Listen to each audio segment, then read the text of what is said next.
तो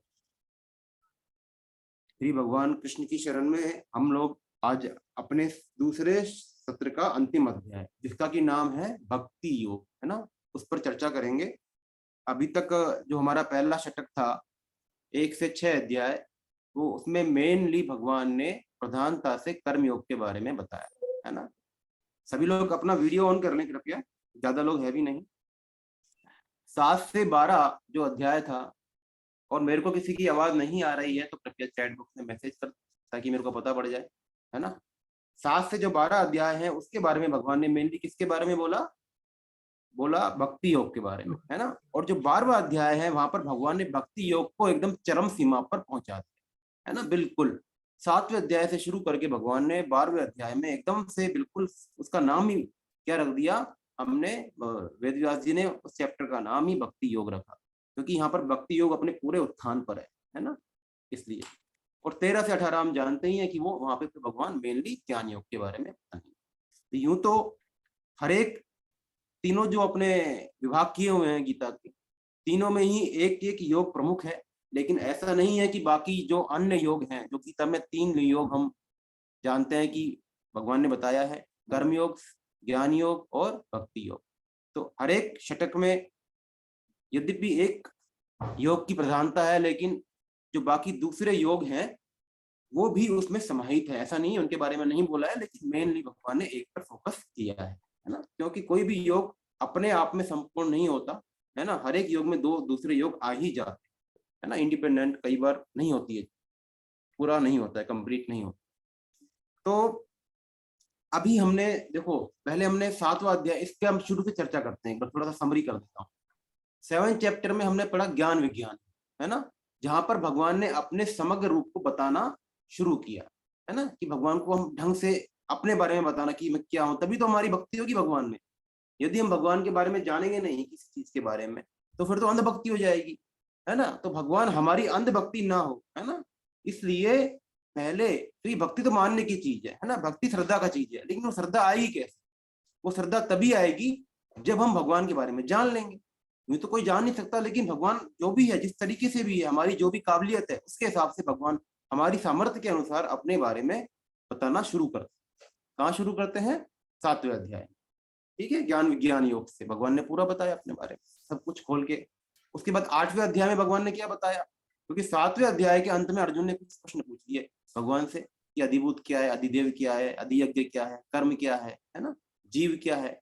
तो ये सारे इनके आंसर देने के लिए भगवान ने एक अलग से फिर 8वां चैप्टर खोल दिया, जहां पर, और 8वां चैप्टर इतना इंपॉर्टेंट है कि जैसे हमने बोला था कि मरणासन, इसमें भगवान ने बताया कि जीव की किस तरह की गति होती है ना, अगला जन्म कैसे मिलता है उसको, क्या उसका नियम कानून है ना, स्वर्ग क्या होता है, प्रलय क्या होता है, इस सारा का सारा भगवान ने 8वें अध्याय में बहुत ही खूबसूरती से इस चीज का वर्णन किया। और कहते हैं कि यदि हम किसी जो व्यक्ति जिसकी मान लो उसके भाग्यवश उसको पता पड़ जाए कि उस समय में उसका अंत समय आने वाला है, तो गीता प्रेस के जो संस्थापक हैं जयदयाल जी गोयनका जी और सेठ जी हैं, सेठ जी और जो स्वामी जी हैं श्री सत्य स्वामी श्री राम दास जी, वो उनके हिसाब से यदि हम उस व्यक्ति को गीता पाठ डेली सुनाए, उसके सामने गीता बोले, है ना, ताकि उसको अंत समय में भगवत स्मृति बनी रहे, और मेनली 8वां चैप्टर पढ़कर सुनाए, तो फिर उसकी गति हो जाती है उस व्यक्ति की। इतना इंपॉर्टेंट है 8वां अध्याय। उसके बाद में 9वां अध्याय राज विद्या राजगुह्य योग, राजगुह्य योग, जहाँ पर भगवान ने अपने बारे में फिर जी की सबसे अच्छी विद्या क्या है ना, और सबसे सीक्रेट क्यों है, इसके बारे में भगवान ने वही 7वें अध्याय को जो छोड़ा था ना, वही 9वें अध्याय में दोबारा उस चीज को कंटिन्यू करते हैं। फिर 10वें में क्या हुआ? अब जब इतना बता दिया, अब तो अर्जुन पूछते हैं कि भाई मैं आपको कहाँ कहाँ देखूं, कहाँ कहाँ जानूं, है ना। ठीक है बता दिया, समझ लिया, लेकिन मैं कैसे जानूं आपके बारे में, कहाँ कहाँ आपके बारे में चिंतन करूं, विचार करूं। तो फिर भगवान ने बोला भैया देखो ऐसा है, यूं तो सब कुछ मैं ही हूं, लेकिन क्योंकि हमारी श्रेष्ठ चीजों को देखने की आदत होती है, उसी के अनुसार हमारी बुद्धि काम करती है। तो उन्होंने अपनी 82 विभूतियां बताई भगवान ने, कि यदि तो वो क्या बताई थी, कार्य कारण रूप से, मतलब जो भी चीजें दिख रही है उनका कारण वो है, और बाकी सब उनके कार्य हैं। तो जो चीज जिससे बनती है, तो जो बनने वाली चीज है और जिसमें जो इंग्रेडिएंट बना हुआ है तो वो चीज तो आएगी ही आएगी उसमें, है ना। तो उन विभूतियों के सारे के जो भी हम संसार में चीज देख रहे हैं, एक्स वाई जेड जितनी भी चीजें देख रहे हैं, उनमें सारा पूरा का पूरा वो विभूतियों का अंश समाहित है ना। और वो किससे आई है? भगवान से आई है। तो भगवान ने बोला कि भाई इन सब चीजों में यदि तुम मुझको देख सकेगा तो फिर आप मेरे को सब जगह देख पाओगे। तो आप एक इजी तरीका भगवान ने बताया, इजी तरीका। जैसे हमारी श्रद्धा जहां जहां होती है वहां बोलेगी भगवान वो मैं ही, जैसे गंगा जी मैं ही हूँ, है ना, दैत्य राजा मैं हूँ, सब कुछ है। और जो भी चीज में जहां हमारी मतलब हमको लगता है कि ये चीज श्रेष्ठ है, भगवान ने बताया कि वो सब चीजें मैं ही। और जो खराब से खराब चीजें वो भी भगवान ने बताया कि वो मैं ही। अब बस हमारे ऊपर है कि हम भगवान को किस तरीके से हम देखना चाहें, क्योंकि भगवान ही बोलते हैं ना, एक ही अनेक रूपों में हो चुके हैं भगवान। बस अब हमारे ऊपर है कि भगवान को हम स्वर्ग में पाना चाहते हैं या नरकों के रूप में पाना चाहते हैं या उनके गोलोक धाम के रूप में पाना चाहते हैं, है तो सब जगह भगवान। अब जब ये कह दिया, अब 11वां अध्याय देखो। उसके बाद 11वें अध्याय में भगवान जब अर्जुन ने बोला तो सॉरी भगवान अर्जुन ने पूछा 10वें अध्याय के 11वें अध्याय के शुरू में कि भगवान विभूतियां तो आपने बता दी, लेकिन यदि मेरे को आपके मैं विभूतियों के आपके अंदर देख भी लूं, आपने जो बताया ऐसा का ऐसा है, यदि आप अर्जुन का अविश्वास नहीं था ये पूछने के बारे में। अर्जुन का कहना सिर्फ इतना था कि भगवान जैसा आप अपने को कहते हुए मैं वैसा ही मानता हूं, लेकिन फिर भी आपके द्वारा,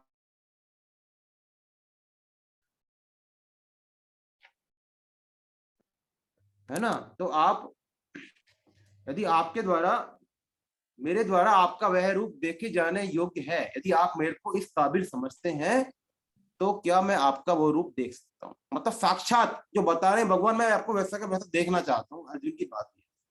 तो भगवान ने बोला भाई देख ऐसा है, जो ये तुम्हारे चर्म चक्षु हैं, मतलब जो हमारी नेचुरल आईज हैं, उनको बोलते हैं चर्म। चर्म माने स्किन होती है ना, तो इनसे तो आप देख नहीं सकते, क्योंकि है ना इनकी तो लिमिट है नहीं, ये तो जड़ है सब कुछ। इनकी तो एक निश्चित वेवलेंथ तक ही आप देख सकते हो। तो इसके लिए मैं आपको दिव्य चक्षु देता हूँ। चक्षु माने आंख। तो भगवान ने उस अर्जुन को दिव्य चक्षु प्रदान किए।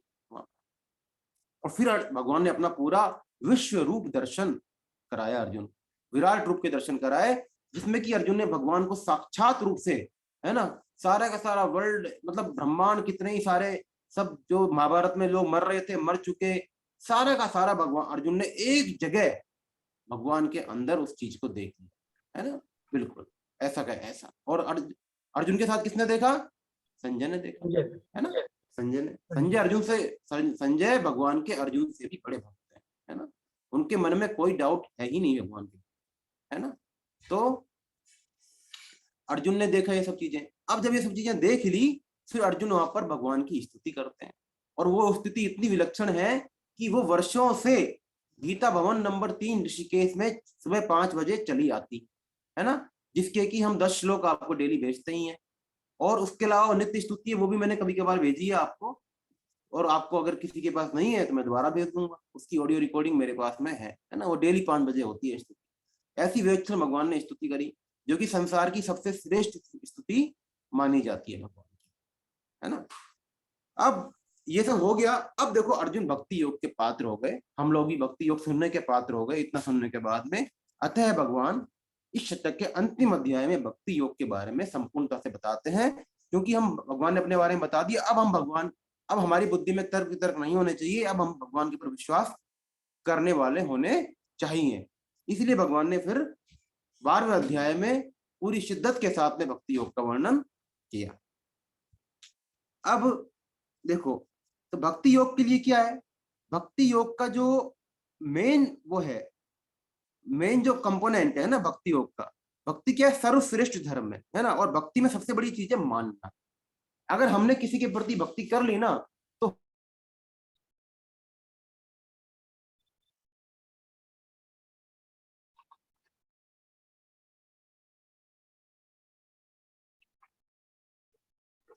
अब शुरू करते हैं हम इस अध्याय को।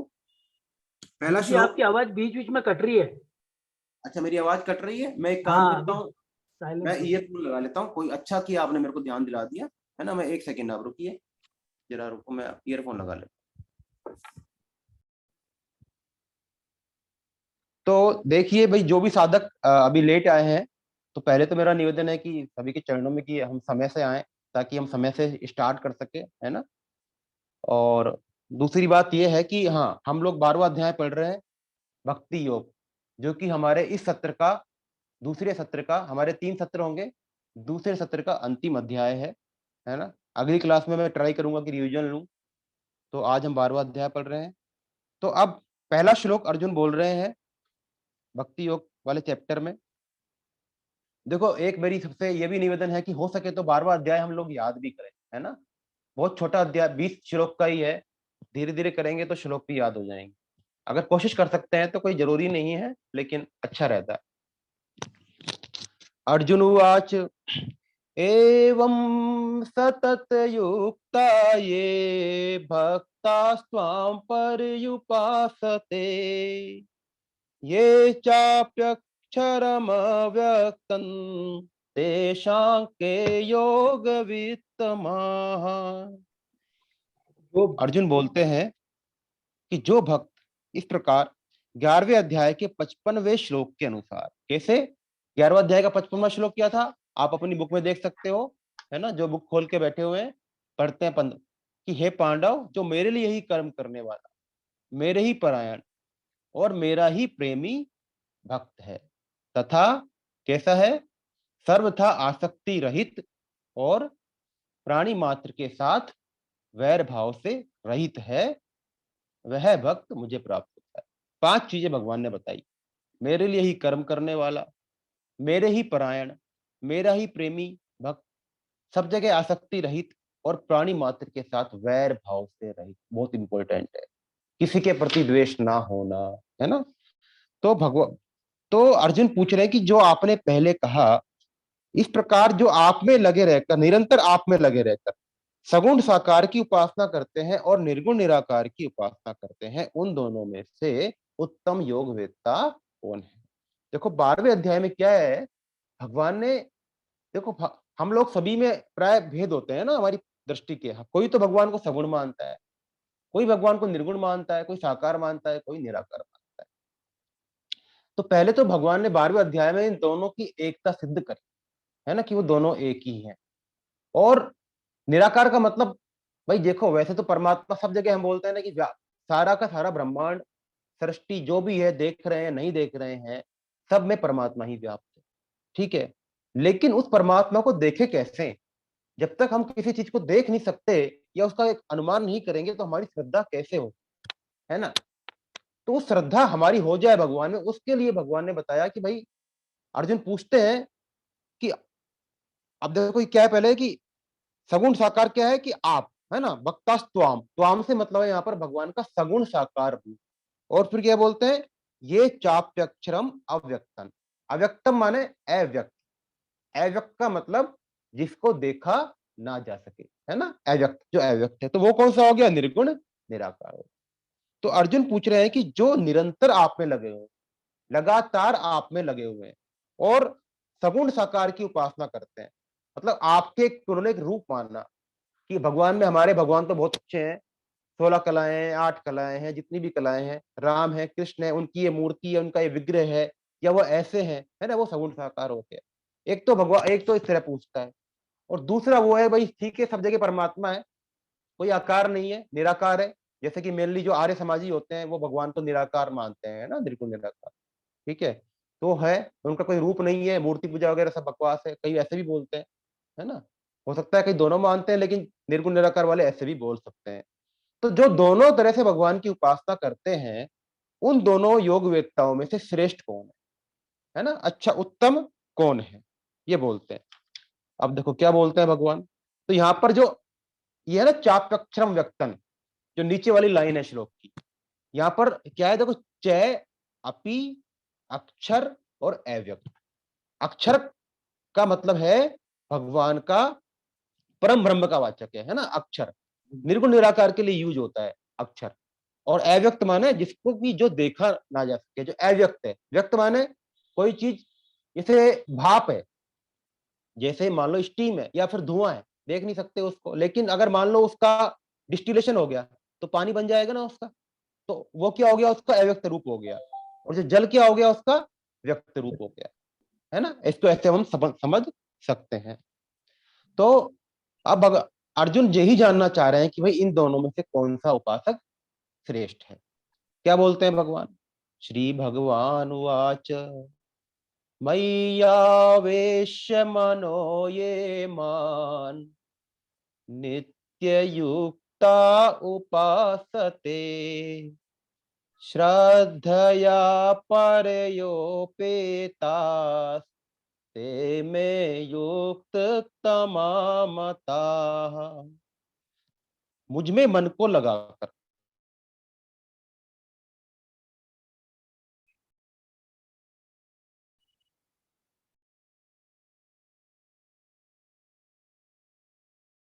अंतर लगाकर मुझ में लगे हुए जो भक्त परम श्रद्धा से मेरी सगुण साकार की उपासना करते हैं। मेरी का मतलब यहाँ पर है सगुण साकार। मनो ये माम, माम मतलब भगवान श्री कृष्ण बोल रहे हैं ना वहां पर, इसलिए बोल रहे हैं कि जो मेरी उपासना करते हैं, मतलब सगुण साकार की उपासना करते हैं, वे मेरे मत में सर्वश्रेष्ठ योगी। बिल्कुल टू द पॉइंट आंसर दिया भगवान ने। उन्होंने बोला कि श्रेष्ठ कौन है, भगवान ने क्लियर कट बोल दिया कि भैया वो मेरे मत में सर्वश्रेष्ठ योगी हैं। इसका मतलब ये नहीं कि जो निर्गुण निराकार की करते हैं वो खराब है, ये नहीं बोला, लेकिन उन दोनों में सर्वश्रेष्ठ वो है। क्यों है वो हम आगे इस अध्याय में देखेंगे कि वो क्यों बोला भगवान ने। पहला था क्यों, भगवान ने बता ही दिया, क्योंकि वो मुझ में आवेशित मन वाला है। मैया वेश्य मनो ये माम वाला है ना, कि वह जो मन है वो भगवान श्री कृष्ण को छोड़ना ही नहीं चाहता, है ना। वो उसको भगवान को हम हर जगह उसका नित्य निरंतर चिंतन सिर्फ भगवान में ही हो रहा है। और वो चिंतन कैसे पॉसिबल हुआ? क्योंकि उसने भगवान का कोई अपनी दृष्टि में कोई इष्ट माना हुआ है ना। जैसे किसी ने राम माना है, किसी ने कृष्ण माना है, किसी ने कुछ और माना हुआ है, जो भी है माना हुआ है। तो वो भगवान का उसका मन उसमें बिल्कुल स्थिर है, भगवान में लगा हुआ है ना। इस चक्कर में वो भगवान की लगातार उपासना कर सकता है। तो वो क्या है, वो इसलिए भगवान ने उसको श्रेष्ठ योगी बताया। और उसकी दूसरी खास बात क्या होनी चाहिए कि मन तो लगा हुआ है और नित्य निरंतर मेरे में लगा भी हुआ है। ठीक है, इसलिए अब देखो, अब तुरंत बाद भगवान बोलते हैं अगले श्लोक में, तब ये वाला श्लोक हमको और क्लियर होगा। अगले दो श्लोक पढ़ते हैं। ये त्वक्षरमनिर्देश्यम् अवक्तं पर्युपासते सर्वत्र गमचिन्त्यं च कूटस्थमचलं ध्रुवम् संनियमेन्द्रियग्रामं सर्वत्र समबुद्धयः ते प्राप्नुवन्ति मामेव सर्वभूतहिते रताः। अब देखो यहां पर भगवान ने क्या बताया, जो भगवान के निर्गुण निराकार रूप की उपासना करते हैं। पहले बताया सगुण साकार को श्रेष्ठ बता दिया। अब भगवान कहते हैं कि देखो तुरंत बाद बोल दिया ताकि हम लोग ये ना सोच रहे हैं कि निर्गुण निराकार वाले भगवान को पसंद नहीं है, कि जो अपने इंद्रिय समूह को भली भांति वश में करके, क्या बोलते हैं, संयम इंद्रिय ग्रामम, मतलब अपने इंद्रिय समूह को संयमित करके, भली भांति वश में करके, और चिंतन में न आने वाले, है ना, ते चिंतन में न आने वाले, सर्व सब जगह परिपूर्ण, देखने में न आने वाले, निर्विकार, अचल, ध्रुव, अक्षर और अव्यक्त की तत्परता से उपासना करते हैं, वे प्राणी मात्र के हित में प्रीति रखने वाले, सर्वभूत हिते रताः, प्राणी मतलब सभी प्राणियों का हित में रत प्रीति रखने वाले, और सब जगह संबुद्धि, है ना, सब जगह संबुद्धि वाले मनुष्य मुझे ही प्राप्त होते हैं। अब देखो भगवान ने यहाँ क्या बताया, भगवान ने पहले तो बताया कि जो उनका ब्रह्म रूप, अक्षर ब्रह्म रूप, मतलब भगवान का निर्गुण निराकार निराकार रूप, उसके भगवान ने यहाँ पर 8 लक्षण बताए। कौन कौन से 8 लक्षण है? पहला तो क्या है, चिंतन में न आने वाले, क्योंकि हमारी भगवान वहां तक सोच ही नहीं है, सीमा ही नहीं है मन बुद्धियों की, सब जगह परिपूर्ण है। जैसे वायु है, सब जगह अपनी सब जगह है ना, आकाश में वायु सब जगह विद्यमान रहती है ना। देखने में न आने वाले, दिखते भी नहीं है वो, निर्विकार, उनमें कोई विकार नहीं है, भगवान में अचल है और क्या है, ध्रुव, अक्षर और अव्यक्त, है ना। ध्रुव माने एकदम से वहीं स्थित है जहां पर है, ध्रुव है मतलब उनकी सत्यता को कोई टाल नहीं सकता, अटल सत्य है, ध्रुव है ये चीज, है ना। और अक्षर, अक्षर माने जिसका क्षरण ना हो, अविनाशी एक तरह से समझ ले अक्षर, और अव्यक्त जो कि व्यक्त नहीं है। तो ये ब्रह्म के कितने लक्षण हो गए, 8 लक्षण हो गए। तो ऐसे रूप की जो तत्परता से उपासना करते हैं, लेकिन ये उपासना हो कैसे पाएगी, ये उपासना तभी हो पाएगी जब उस व्यक्ति का जो इंद्रिय है, जो हमारी मन बुद्धि इंद्रियां हैं, वो भली भांति वश में हो जाए, है ना। अदरवाइज भगवान की हम उस रूप को देखने, उस रूप का चिंतन हम नहीं कर पाएंगे, उस रूप के बारे में हम उपासना नहीं कर पाएंगे। और फिर क्या बताया, वैसे लोगों के लिए भी प्राणी मात्र के हित में प्रीति रखने वाले, सब जगहों का वो हित ही सोचते हैं, और सब जगह संबुद्धि उनकी, हर जगह वो सिर्फ भगवान को ही देखते हैं, है ना, और किसी को नहीं देखते, समदर्शी होते हैं वो लोग। तो ऐसे लोग भी मुझे ही प्राप्त होते हैं। तो सगुण साकार वाले भी भगवान को श्रेष्ठ है, और जो भगवान की निर्गुण निराकार वाले रूप की उपासना करते हैं, वो भी मनुष्य भगवान को ही प्राप्त होते हैं, है ना। अब देखो, अब एक चीज इसमें खास बात गौर करने की है इन श्लोकों में, कि देखो जो सर्वभूत हिते रतः, जो लास्ट वर्ड है आप देखिए, सर्वभूत हिते रतः, मतलब जो चाहे सगुण साकार की उपासना करे, चाहे निर्गुण निराकार की उपासना करे, किसी भी या कोई से भी योग का पथिक हो, यदि उसमें सर्वभूत हिते रता का भाव नहीं होगा, तो वो उसकी उपासना अधूरी ही रह जाएगी, है ना।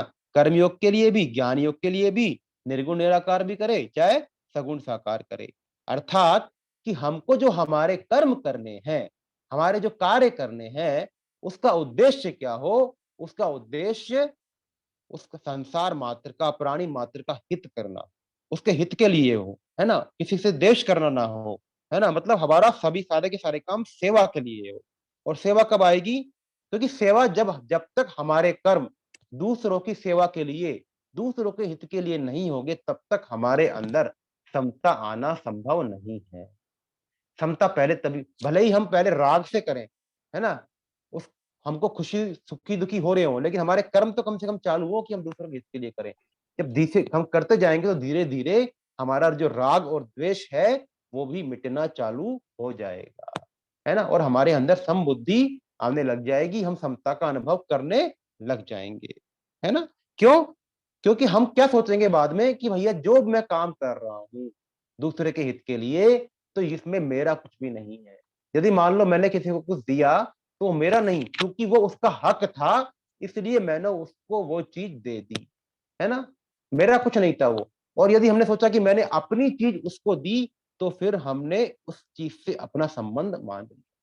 और ये फैक्ट बात है कि हम किसी को कुछ नहीं दे सकते, है ना, हम किसी को कुछ नहीं दे सकते, जो भी मिलता है ना किसी को, वो उसके हक का ही मिलता है। हमको तो भगवान ने कृपा कर दी कि हमको भगवान ने उस चीज को देने के लिए एक निमित्त मात्र बना दिया। कहते हैं ना भगवान 11वें अध्याय में, सर्व साचिन, कि अर्जुन तू तो युद्ध कर, ये सारे के सारे तो मेरे द्वारा मारे ही हुए, लेकिन इसका श्रेय तू ले ले बस। तो भगवान तो हम हो उस चीज का श्रेय दे रहे हैं, है ना, श्रेय दे रहे हैं, बाकी तो सारे के सारे काम ऑलरेडी हो रखे हैं। तो ये उनकी बड़प्पन है कि वो हमको ऐसा जना देते हैं कि हम ही करने वाले हैं, जबकि वास्तव में करते तो वो ही है ना। तो हमको हर चीज दूसरों की सेवा के हिसाब से करनी चाहिए।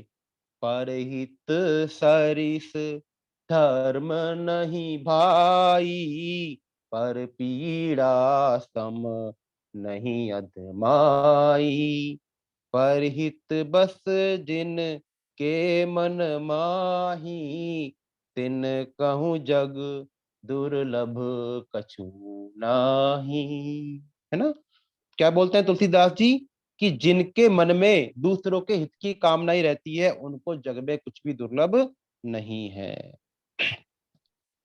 अब जब ये भगवान ने बताया, पहले सगुण साकार के बारे में बता दिया, फिर अपने 8 लक्षण बता दिए, निर्गुण निराकार की उपासना कैसे होती है वो बता दिया।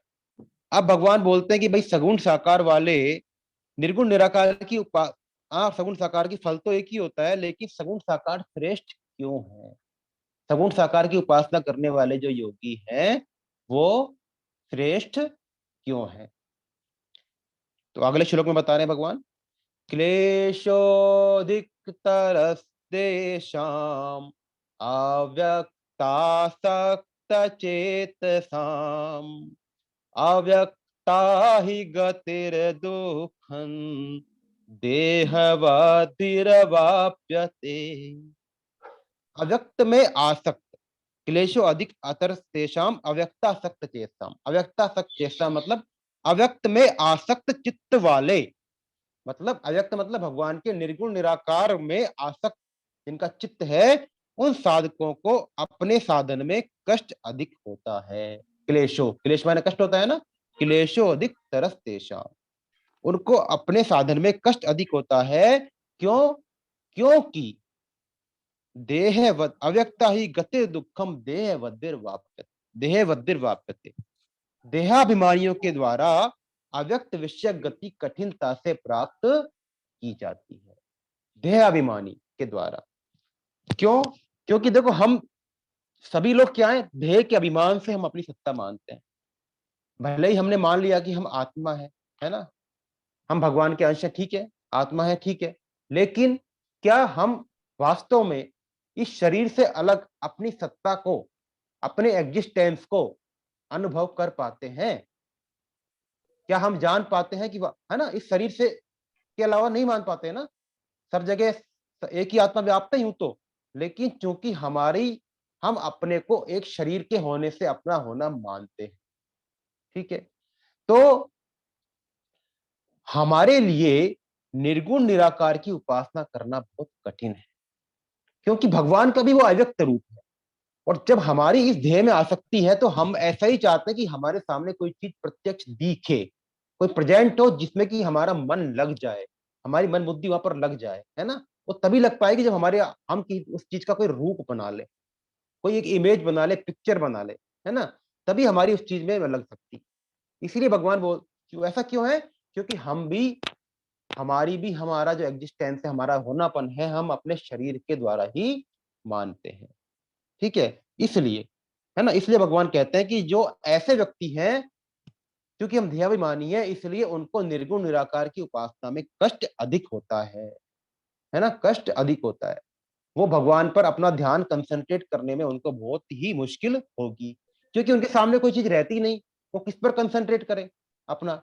हमारे लिए तो ठीक है, जो सगुण साकार की करते हैं, भगवान की मूर्ति पर कर लेंगे, भगवान के विग्रह पर कर लेंगे, कोई रूप पर कर लेंगे, कुछ तो आधार होना चाहिए ना हमारे मन को, तभी तो हम वहां पर अपना ध्यान केंद्रित कर पाएंगे। अब जहां पर कोई आधार ही नहीं है, सब जगह ईश्वर ही ईश्वर है, तो वो स्थिति बहुत ऊंची है।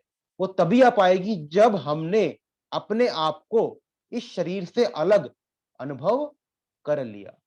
जब तक हमने अलग अनुभव नहीं किया, तब तक उस स्थिति में आना बहुत मुश्किल है ना। इसलिए, क्योंकि हमारे सभी के अंदर क्या है, अहम है।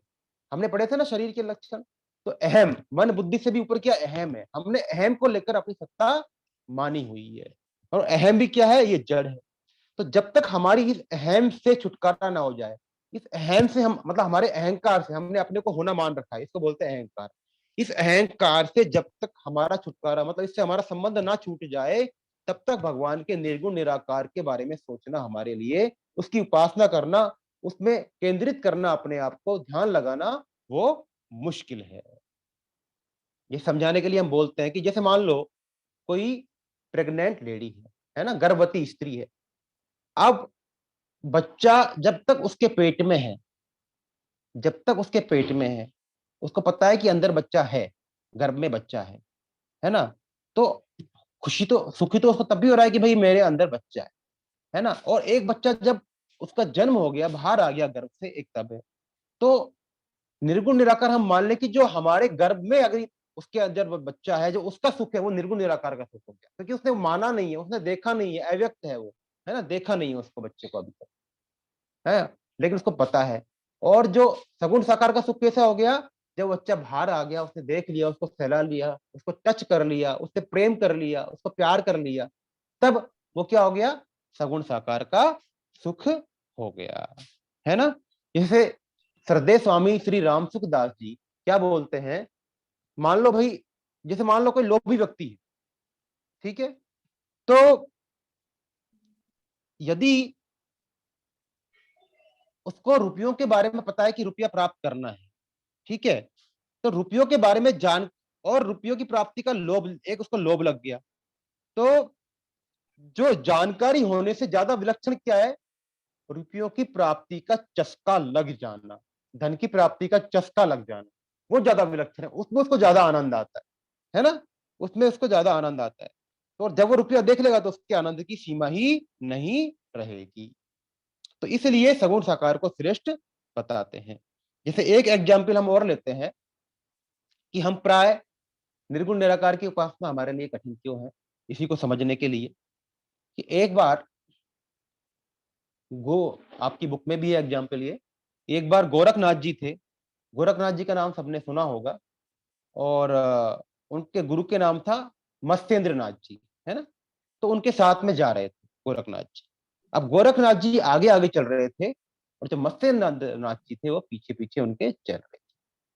तो क्या हुआ, मत्स्येंद्र नाथ जी ने गोरखनाथ के सिर पर अपना चिमटा मारा, एक ऐसे पीछे अपने शिष्य के सिर पर। तो गोरखनाथ जी कुछ बोले नहीं, कुछ नहीं बोले। फिर ऐसा मत्स्येंद्र नाथ जी ने 7 बार इस तरह से उनके सिर पर चिमटा मारा। अब जब ऐसा मारा तो फिर गोरखनाथ जी क्या बोलते हैं कि हे गुरुदेव, आप जिसको ढूंढ रहे हो ना, वो अब है नहीं, मतलब वो अहम नहीं है, मतलब मेरे को पता ही नहीं कि आप किसको मार रहे हो, तो आप क्या कर रहे हो मार के, क्या फायदा। अब देखो, जब गोरखनाथ जी ने ऐसा बोला तो मत्स्येंद्र नाथ जी ने फिर जोर से एक बार 8वीं बार और मारा उनके सिर पर। बोले, अरे मूर्ख, कि जो अहम नहीं है तो ये बोल रहा है, इसका अहम तो बाकी है ना, कि जो अहम नहीं है, कि मेरे अंदर अहम नहीं है, तो ये कौन बोल रहा है, इसका अहंकार है तो है कि मेरे अंदर अहम नहीं है। तो यह जो कहने का मतलब है कि जो गोरखनाथ जी इतनी ऊंची स्थिति में थे, उनके अंदर भी उनके गुरुजी ने उनको कि तेरी भी अभी देह में आसक्ति है, ऐसा मत मान कि देह में आसक्ति नहीं है, देहाभिमान नहीं है, उसका एहसास उनको करवा दिया, इतनी ऊंची स्थिति वाले संत को भी। तो यह जो हमारा देह का अभिमान है इतना सूक्ष्म, कि अगर हम ये मान लें कि हम मन बुद्धि से अलग हैं, शरीर से अलग हैं, तो हम जो मान रहे हैं वो भी तो है हमारे अंदर। भाई वो तो स्थिति तभी आ पाएगी जब उसको पता भी नहीं रहे कि वो मन बुद्धि और शरीर से अलग, पता ही नहीं रहे, एकदम विलीन हो जाए उसके अंदर, है ना, वो स्थिति तब आती है। और तब जाकर वो भगवान के निर्गुण निराकार की उपासना करने का पात्र बन पाएगा, है ना। इसलिए भाई चाहे कोई कितना ही कह ले, भगवान के निर्गुण निराकार की उपासना करना किसी के लिए संभव है ही नहीं।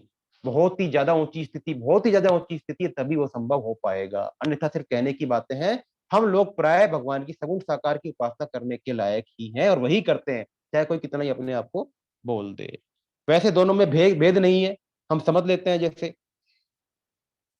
एग्जाम्पल है, भाई निर्गुण निराकार का मतलब क्या है, निर्गुण जो व्यक्त रूप है भगवान का, एक तरह से वही सगुण के रूप में प्रकट हो रहा है तो भगवान सब जगह से व्याप्त है। वो हमारी सुविधा के लिए भगवान कृष्ण बन गए, कभी राम बन गए, कभी हनुमान बन गए, कुछ भी बन गए, तो हमारे उसके लिए बन गए भगवान। जैसे लकड़ी है, अब लकड़ी में आग होती है कि नहीं होती, आप बोलेंगे नहीं होती, लेकिन अगर हम जलाएंगे तो आग होती है ना उसके अंदर। तो तो ऐसे ही निर्गुण निराकार है ना। तो जब वो आग के रूप में व्यक्त हो गई तो हमने देख लिया उसको। फिर बोलते हैं कि जैसे दिया सलाई में आग होती है, माचिस में आग होती है, जब तक नहीं जलाई तो नहीं है। ऐसे ही पत्थर में भी आग होती है, आग होती सब जगह है, लेकिन पत्थर से पत्थर को टकराएंगे तो चिंगारी निकलती है ना, तो आग होती है, पर वह आग दिखती नहीं। ऐसे ही भगवान का जो कहने का मतलब यह है कि भगवान का निर्गुण रूप भी इसी तरह से, जैसे अग्नि सब जगह रहती है ना, पत्थर में भी है, काठ में भी है, मतलब लकड़ी में भी है, और माचिस के अंदर भी है, ऐसे ही भगवान का जो निर्गुण रूप है सब जगह रहने वाला है, लेकिन यह दिखता नहीं है। और दूसरा क्या है, दूसरा जो रूप है वो क्या है, जब हम अग्नि को देख लेते हैं, वो अग्नि का प्रकट रूप है ना, वो हम देख लिया, तो वो तो निर्गुण निराकार रूप हो गया, और वो सगुण साकार रूप हो गया। इस तरह अग्नि के 2 रूप हो गए, लेकिन जो अग्नि का जो तत्व है वो तो वास्तव में एक ही है। सगुन ही अगुन ही नहीं कुछ भेदा, गावही मुनि पुराण बुध बेदा। अगुन अरूप अलख यज जोई, भगत प्रेम बस सगुन सोई। जो गुण रहित सगुन होई कैसे, जलुहि में उपल विलग नहीं जैसे। जो गुण रहित है वो सगुन कैसे होए, जैसे जल हिम उपल विलग नहीं जैसे। जैसे जल का, हिम का, जो उसके ओले बन जाते हैं ना, बादल का, इनका अलगाव नहीं हो सकता। एक दारुगत देखिए एकू, पावक सुम जुग ब्रह्म विवेकू। अभी जो एग्जाम्पल पढ़ा था ना, पावक माने अग्नि, कि एक तो दारुगत देखिया, मतलब किसी के अंदर है, पत्थर के अंदर है, लकड़ी के अंदर है, माचिस के अंदर है, और एक हमने उसको देख लिया। तो जो दोनों को एक ही जानता है वही विवेकशील है ना। यह है बात। और आप अपनी बुक में पेज नंबर 315 पर सगुण साकार की साधना और निर्गुण निराकार की साधना के बारे में डिटेल में 8 अंतर बताए हुए हैं। इनको आप पढ़ लेना, समझ में नहीं आए तो पूछ लेना। जो मैंने बताया, समरी मैंने कर दी है, लगभग वही है ना, वही बताया गया है। तो कहने का मतलब यह है कि देखो, हम चाहे किसी भी रूप की उपासना करें, लेकिन हम दूसरे वाले को कम नहीं माने। निर्गुण निराकार वाले को भी हम छोटा ना माने, और सगुण साकार वाला और निर्गुण निराकार वाला सगुण साकार को छोटा ना माने, है ना। दोनों ही उस भगवान की उपासना कर रहे हैं। अब देखिए, इसके भगवान भगवान भगवान बोलते हैं कि भगवान किस व्यक्ति का भगवान उद्धार करते हैं, है ना। भगवान की जो सगुण साकार की उपासना करते हैं या किस तरह से उपासना करते हैं, उनका भगवान किस तरह से उद्धार करते हैं, ये हम 6 और 7वें श्लोक में पढ़ते हैं। ये तु सर्वाणि कर्माणि मयि सन्न्यस्य मत्पराः, अनन्येनैव योगेन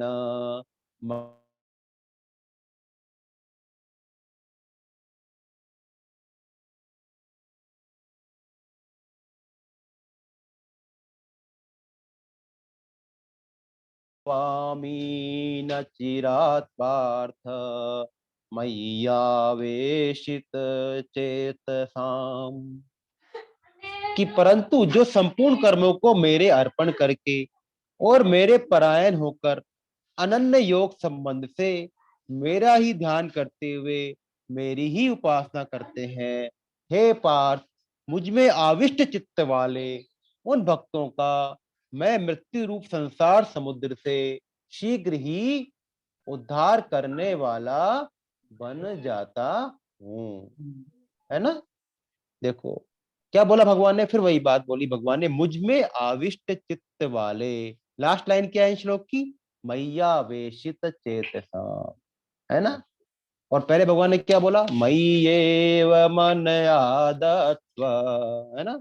ये बोला भगवान ने पहले अध्याय में। और फिर दूसरे श्लोक में क्या बोला था, मय्यावेश मनो ये मान नित्य युक्ता उपासते। और यहाँ बोला मैयावेशित चेतसा। कहने का मतलब है कि भगवान में यदि भक्ति करनी, तो उनमें हमारे चित्त लगना आवश्यक है ना। मन बुद्धि इंद्रिय सब उनके अंदर लग जाए, उनमें आवेशित हो जाए, मतलब, है ना। उसके अलावा कुछ दिखे ही ना। मेन बात है ये, सार बात है ये। और वो कब होगा, मन बुद्धि तो जड़ है, जब हम कहते हैं ना कि हे नाथ, हे मेरे नाथ, मैं केवल आपका हूं, मतलब मैं आपका हूं, मेरा अहम आपका है। जब हमने अपने आप को अंदर से मान लिया, तो हमारी मन बुद्धि तो हमारे पीछे पीछे चली ही जाएगी, क्योंकि मन बुद्धि तो हमारे अहम उससे ज्यादा पावरफुल है। जब हमने अपनी अहमता में अपने अंदर यह बिठा लिया कि हम भगवान के हैं, हम भगवान के हैं, है ना, और भगवान के अलावा हमारा कोई नहीं है, हम भगवान के हैं। तो जब हम भगवान के हो गए, तो हमारा शरीर भी, हमारा मन भी, हमारी बुद्धि भी, हमारी इंद्रियां भी, सबके सब भगवान के ही हो गए। जैसे मान लो कोई कन्या जब विवाह होकर ससुराल में जाती है, तो एक क्षण में पति के संबंध से सारे के सारे उसके जो पियर के संबंध थे वो सारे अलग हो गए, पति के उसका घर वो हो गया, एक क्षण के अंदर उसका घर चेंज हो गया। और पति के संबंध से सास उसकी माँ हो गई, ससुर उसका पिता हो गया, है ना, सब कुछ हो गया, उसके चेंज हो गए ना रिश्ते नाते। तो इसमें कोई देर नहीं है, बस मानने की बात है। स्वामी जी कहते हैं, बहुत ही आसान उपाय बताए हैं स्वामी जी कि हे नाथ, हे मेरे नाथ, मैं केवल आपका हूँ, मैं केवल आपका हूँ। बस जैसे ही मैंने अपने आप को आपका माना, तुरंत मेरा मन बुद्धि इंद्रियां शरीर सब आपके ही हो गए। और फिर मेरे को, और हम पहले क्या करते हैं, हम कोशिश करते हैं कि पहले हमारा मन भगवान में लग जाए, फिर बुद्धि लग जाए, फिर मैं लगूंगा। स्वामी जी बोलते हैं भैया पहले अपने आप को लगा दे तो मन बुद्धि तो अपने आप लग जाए। दिक्कत यही है, क्योंकि मन बुद्धि तो जड़ है ना, इंद्रियां जड़ है, और इस जड़ से उस चेतन की प्राप्ति कैसे हो, है ना। इसलिए यदि हमने चेतन को ही भगवान में लगा दिया तो मन बुद्धि इंद्रियां तो अपने आप लग जाएंगे। कहने का मतलब है कि अपना सिर्फ अहम अपने आप को अंदर से एक बार सोच के देखे कि ये जरूरी है कि हम मान लें कि हम भगवान के हैं, बस ऐसा मान लिया तो फिर हमारा सबका सब कुछ भगवान का हो जाएगा। फिर हमको मन बुद्धि इंद्रियों को भगवान में लगाने में ज्यादा डिफिकल्टी नहीं आएगी।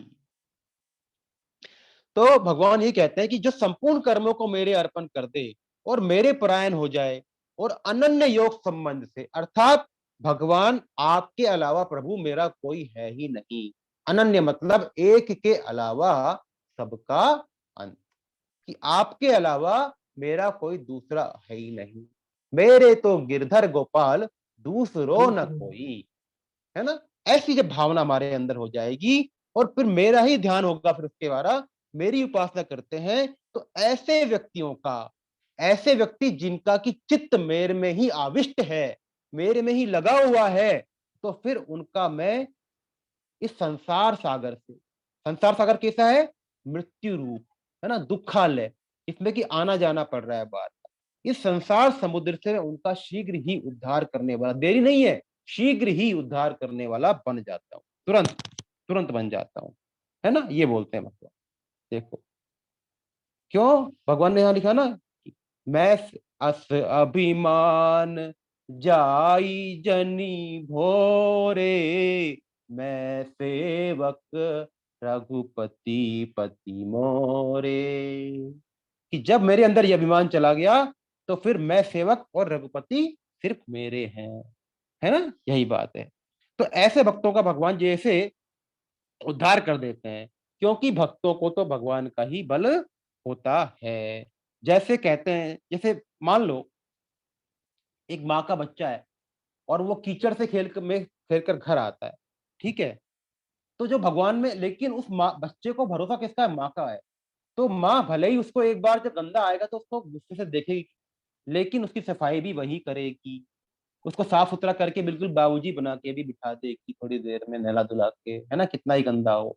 तो बस क्यों, क्योंकि उस बालक का विश्वास माँ पर ही है, वो माँ को ही चाहता है हर चीज के लिए। तो ऐसे ही हम चाहे कितने ही गंदे हो, लेकिन हमारा विश्वास जब भगवान पर है, तो भगवान हमारी सारी गंदगी को झाड़ पूछ कर, धोकर, साफ कर, वो चाहे कैसे करे। यदि हम मान लो पापी है तो नरकों में भेजकर शुद्ध कर देंगे, अच्छे हैं तो वैसे ही कर देंगे, है ना। मतलब कुल मिलाकर आप जीव को शुद्ध कर और उसका उद्धार भगवान कर देंगे, बिल्कुल उसको बिल्कुल नीट एंड क्लीन बनाकर, क्योंकि हमारा उसका बालक की तरह हमारा विश्वास किस पर है, भगवान पर, है ना। अब पढ़ते हैं जब अगला श्लोक। इसलिए भगवान कहते हैं अर्जुन को, क्या बोलते हैं 8वें श्लोक में, कि अब ऐसा सर्वश्रेष्ठ योगी कैसे बना जाए कि हमेशा वो व्यक्ति मेरा ही चिंतन करे, भगवान का चिंतन करे। तो भगवान इसके लिए 4 उपाय बताते हैं, कि इन चारों में से कोई भी साधन, देखो ऐसा नहीं है कि छोटा बड़ा हो, है ना, कुछ भी कर ले, भगवान उसके लिए 4 उपाय बता रहे हैं कि वो मेरे, तो हमेशा मेरे में आविष्ट, उसका चित्त कैसे आविष्ट हो, ताकि वो सर्वश्रेष्ठ योगी बन जाए, है ना। तो पहला जो उपाय भगवान बताते हैं, मय्येव मन आदत्स्व मयि बुद्धिं निवेशय निवस्यसि मय्येव अत ऊर्ध्वन्न संशयः, कि तू मुझ में मन को स्थापन कर और मुझ में ही बुद्धि को प्रविष्ट कर, इसके बाद तू मुझ में ही निवास करेगा, इसमें संशय नहीं, है ना, कि मुझ में मन को स्थापन कर। भाई देखो, पहले हमने पढ़ लिया कि जहां हमारा अहम जाएगा, मन बुद्धि जड़ है, इसलिए वे चेतन भगवान में नहीं लग सकते, हमने अभी पढ़ा था। लेकिन तो गीता में जहां भी मन बुद्धि को भगवान में जो लगाने की बात आई है, उसका अर्थ है कि हम स्वयं को भगवान में लगा दें, तो मन बुद्धि अपने आप भगवान के पीछे लग जाएंगे। क्योंकि हम मन बुद्धि के गुलाम नहीं हैं, हम मन बुद्धि के मालिक हैं। हमने तो अपने आप को मन बुद्धि का गुलाम माना हुआ है ना, ऐसा है। तो भगवान पहला उपाय क्या बताते हैं कि अगर तू मुझको मत को स्थापन करेगा और मेरे में बुद्धि को लगाएगा, तो फिर तू मुझ में ही निवास करेगा। भाई देखो, हम इस चीज को एक एग्जाम्पल से समझ, भाई मन बुद्धि से हमने भी पढ़ा कि उसका प्रेरक, मतलब मन बुद्धि को प्रेरणा कहां से मिल रही है, अहम से मिल रही है। और अहम जो सबसे सूक्ष्म है, उसको प्रेरणा कहां से मिल रही है, उसको हम स्वयं से प्रेरणा मिल रही है, मतलब हमारे चेतन से प्रेरणा मिल रही है। जब चेतन ने उस अहम से संबंध मान लिया, जोड़ लिया, तो उसको संबंध मान प्रेरणा मिल रही है, अहम को, है ना, उसी से चल रही है, मतलब एनर्जी वहीं से आ रही है। तो यदि हम अपने स्वयं में परमात्मा प्राप्ति का निश्चय कर लेंगे, ये निश्चय, एक निश्चय जो दूसरे अध्याय में पढ़ा था, तो यह निश्चय हमारी बुद्धि को क्या कर देगा, स्थिर करेगा। निश्चय कर लिया, स्थिर करेगा। और जब स्थिर बुद्धि हो गई, तो हमारी जो मन की चंचलता है, मन का जो डावाडोलपना है ना, वो फिर दूर हो जाएगा। इसीलिए हमारे उपनिषद है, वहां पर क्या बोलते हैं, देखो, इस पूरे तंत्र को देखो एक रथ के माध्यम से समझते हैं कि बुद्ध एक रथ है, बुद्धि उसकी सारथी है। घोड़ों की सारथी कौन है, बुद्धि है। मन लगाम है, और इंद्रिया घोड़े हैं। इंद्रिया घोड़े हैं उस रथ को जो हाँक रहे हैं, ठीक है। इंद्रिया हमारे घोड़े हैं, मान लो 5 घोड़े हैं, तो इंद्रिया घोड़े हो गई। मन लगाम है जो कि उन घोड़ों के ऊपर लगी हुई है। और बुद्धि क्या है, सारथी है। तो घोड़ों से ऊपर लगाम हो गई, मन हो गया। लगाम से ऊपर लगाम किसके हाथ में है, सारथी के हाथ में, बुद्धि के हाथ में। तो बुद्धि सारथी है, और उस जो रथ को हाँक रहा है,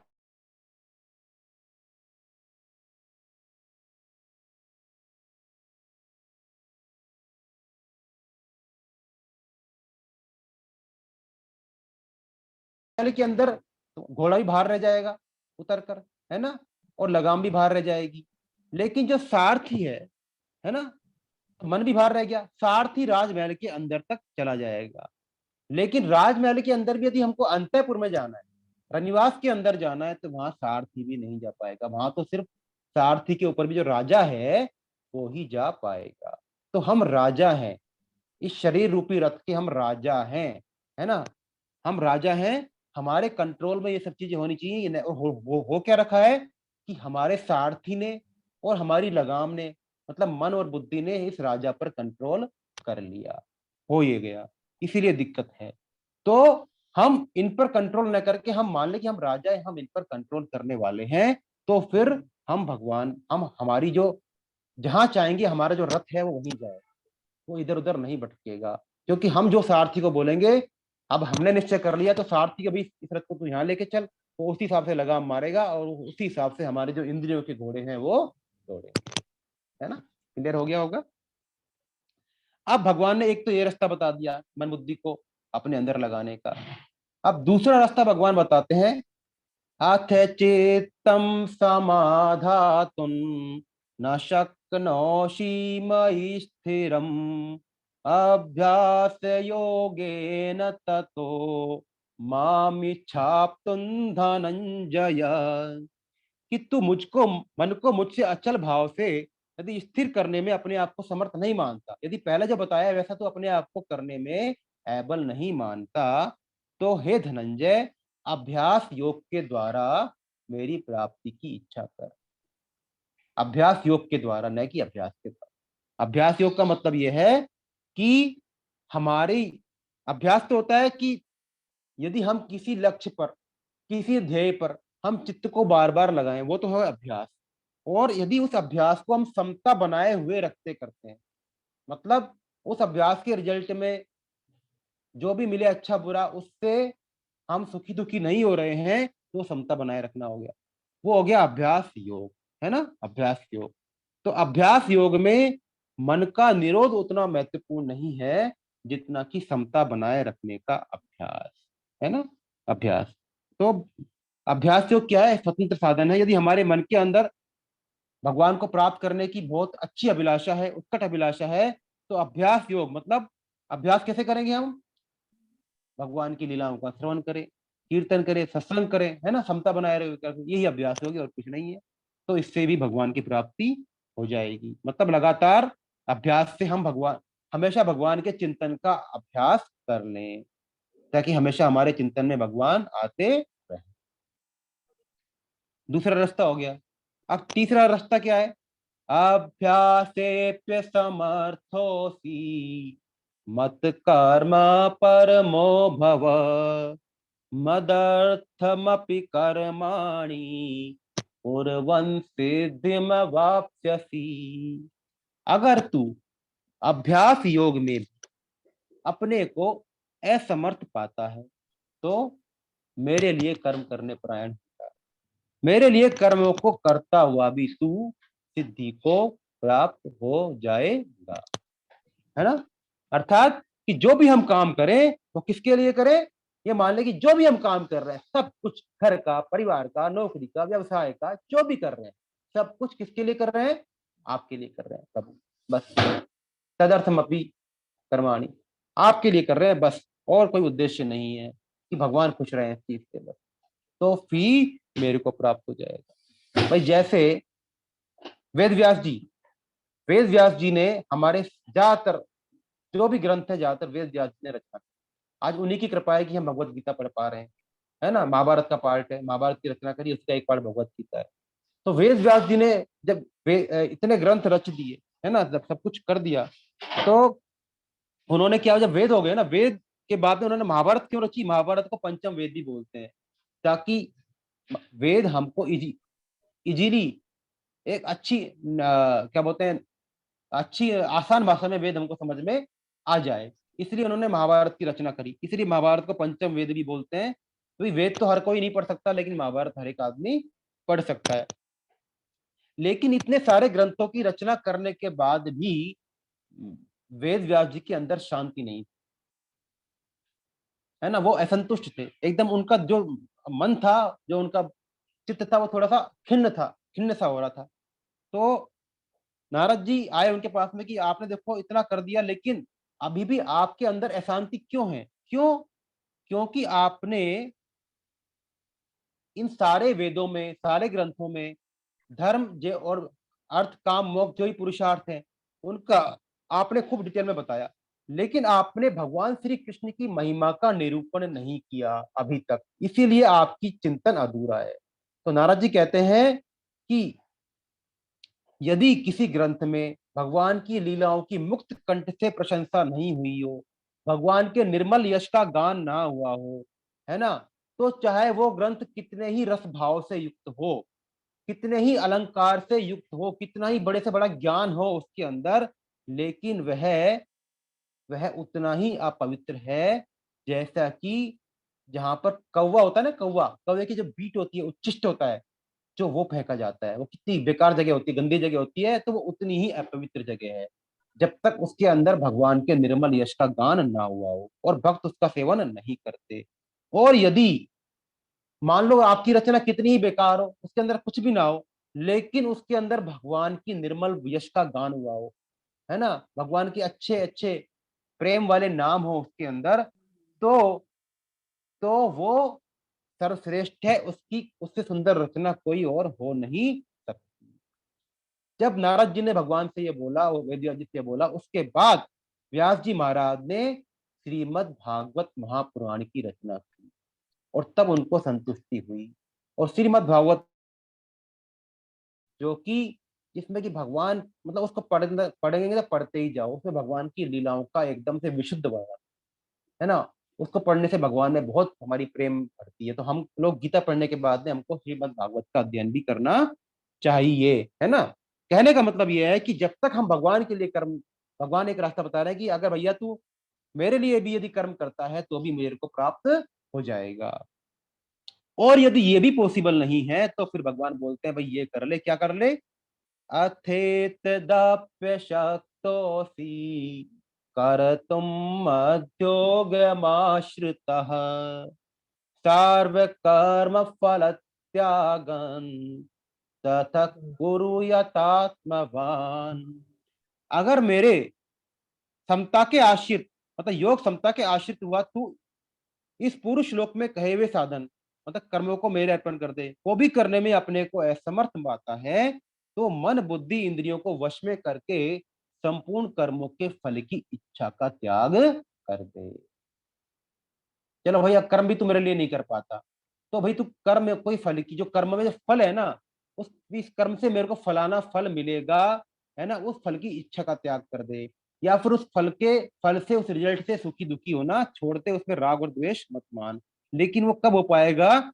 जब आप इंद्रियों को संयमित कर लेंगे, इंद्रियों को वश में कर लेंगे, तो ये और कुछ नहीं है, सिर्फ क्या है, कर्म योगी है यहाँ पर, है ना।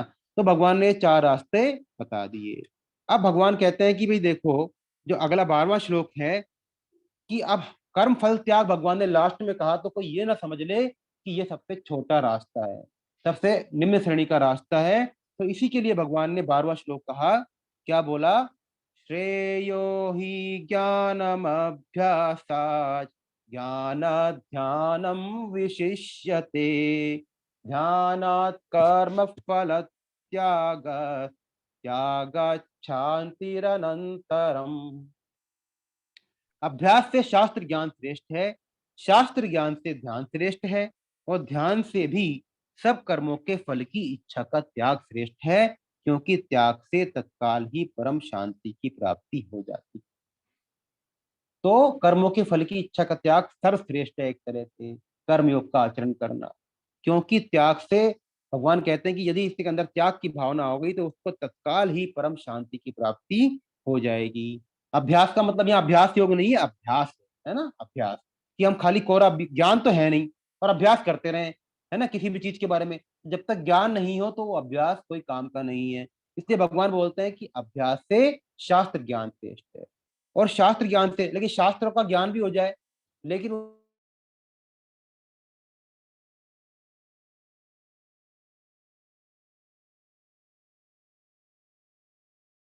कर्मों के फल की इच्छा लेने की आसक्ति बनी हुई है, तो वो भी कोई काम का नहीं है। इसलिए ध्यान से कर्मों के फलों की इच्छा का त्याग श्रेष्ठ है ना। अब इसके बाद में भगवान, यहां तक भगवान ने बता दिया। अब 13 से 19वें श्लोक तक भगवान क्या बोलते हैं कि ऐसे साधक जो कि सिद्ध हो चुके हैं, है ना, एक तरह से जो भगवान के रूप ही बन चुके हैं, ये मान लो सिद्धि प्राप्त कर लिए साधना में, है ना, ऐसे सिद्ध साधक के 39 लक्षण भगवान 13वें से लेकर 19वें श्लोक तक भगवान बताते हैं। यदि मान लो किसी में ये 39 लक्षण आ रहे हैं, तो हम समझ लें कि उसने सिद्धावस्था को प्राप्त कर ली है ना, वो सिद्ध है और वो सिद्ध नहीं है। भगवान ने क्लियर से 39 लक्षण ऐसे सिद्ध पुरुषों के बता दिए। पढ़ते हैं पहले प्रकरण। तो भगवान ने 13 से 19 तक 5 प्रकरण कहे हैं सिद्ध अवस्था को प्राप्त हुए भक्तों के लक्षण। पहला प्रकरण, अद्वेष्टा सर्वभूतानां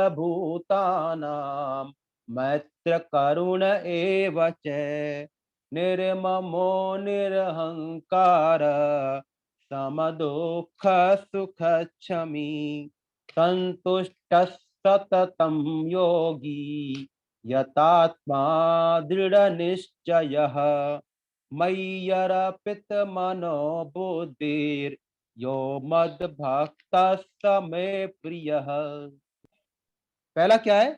अद्वेष्टा, अद्वेष्टा सर्वभूता नाम, सब प्राणियों में द्वेष भाव से रहित।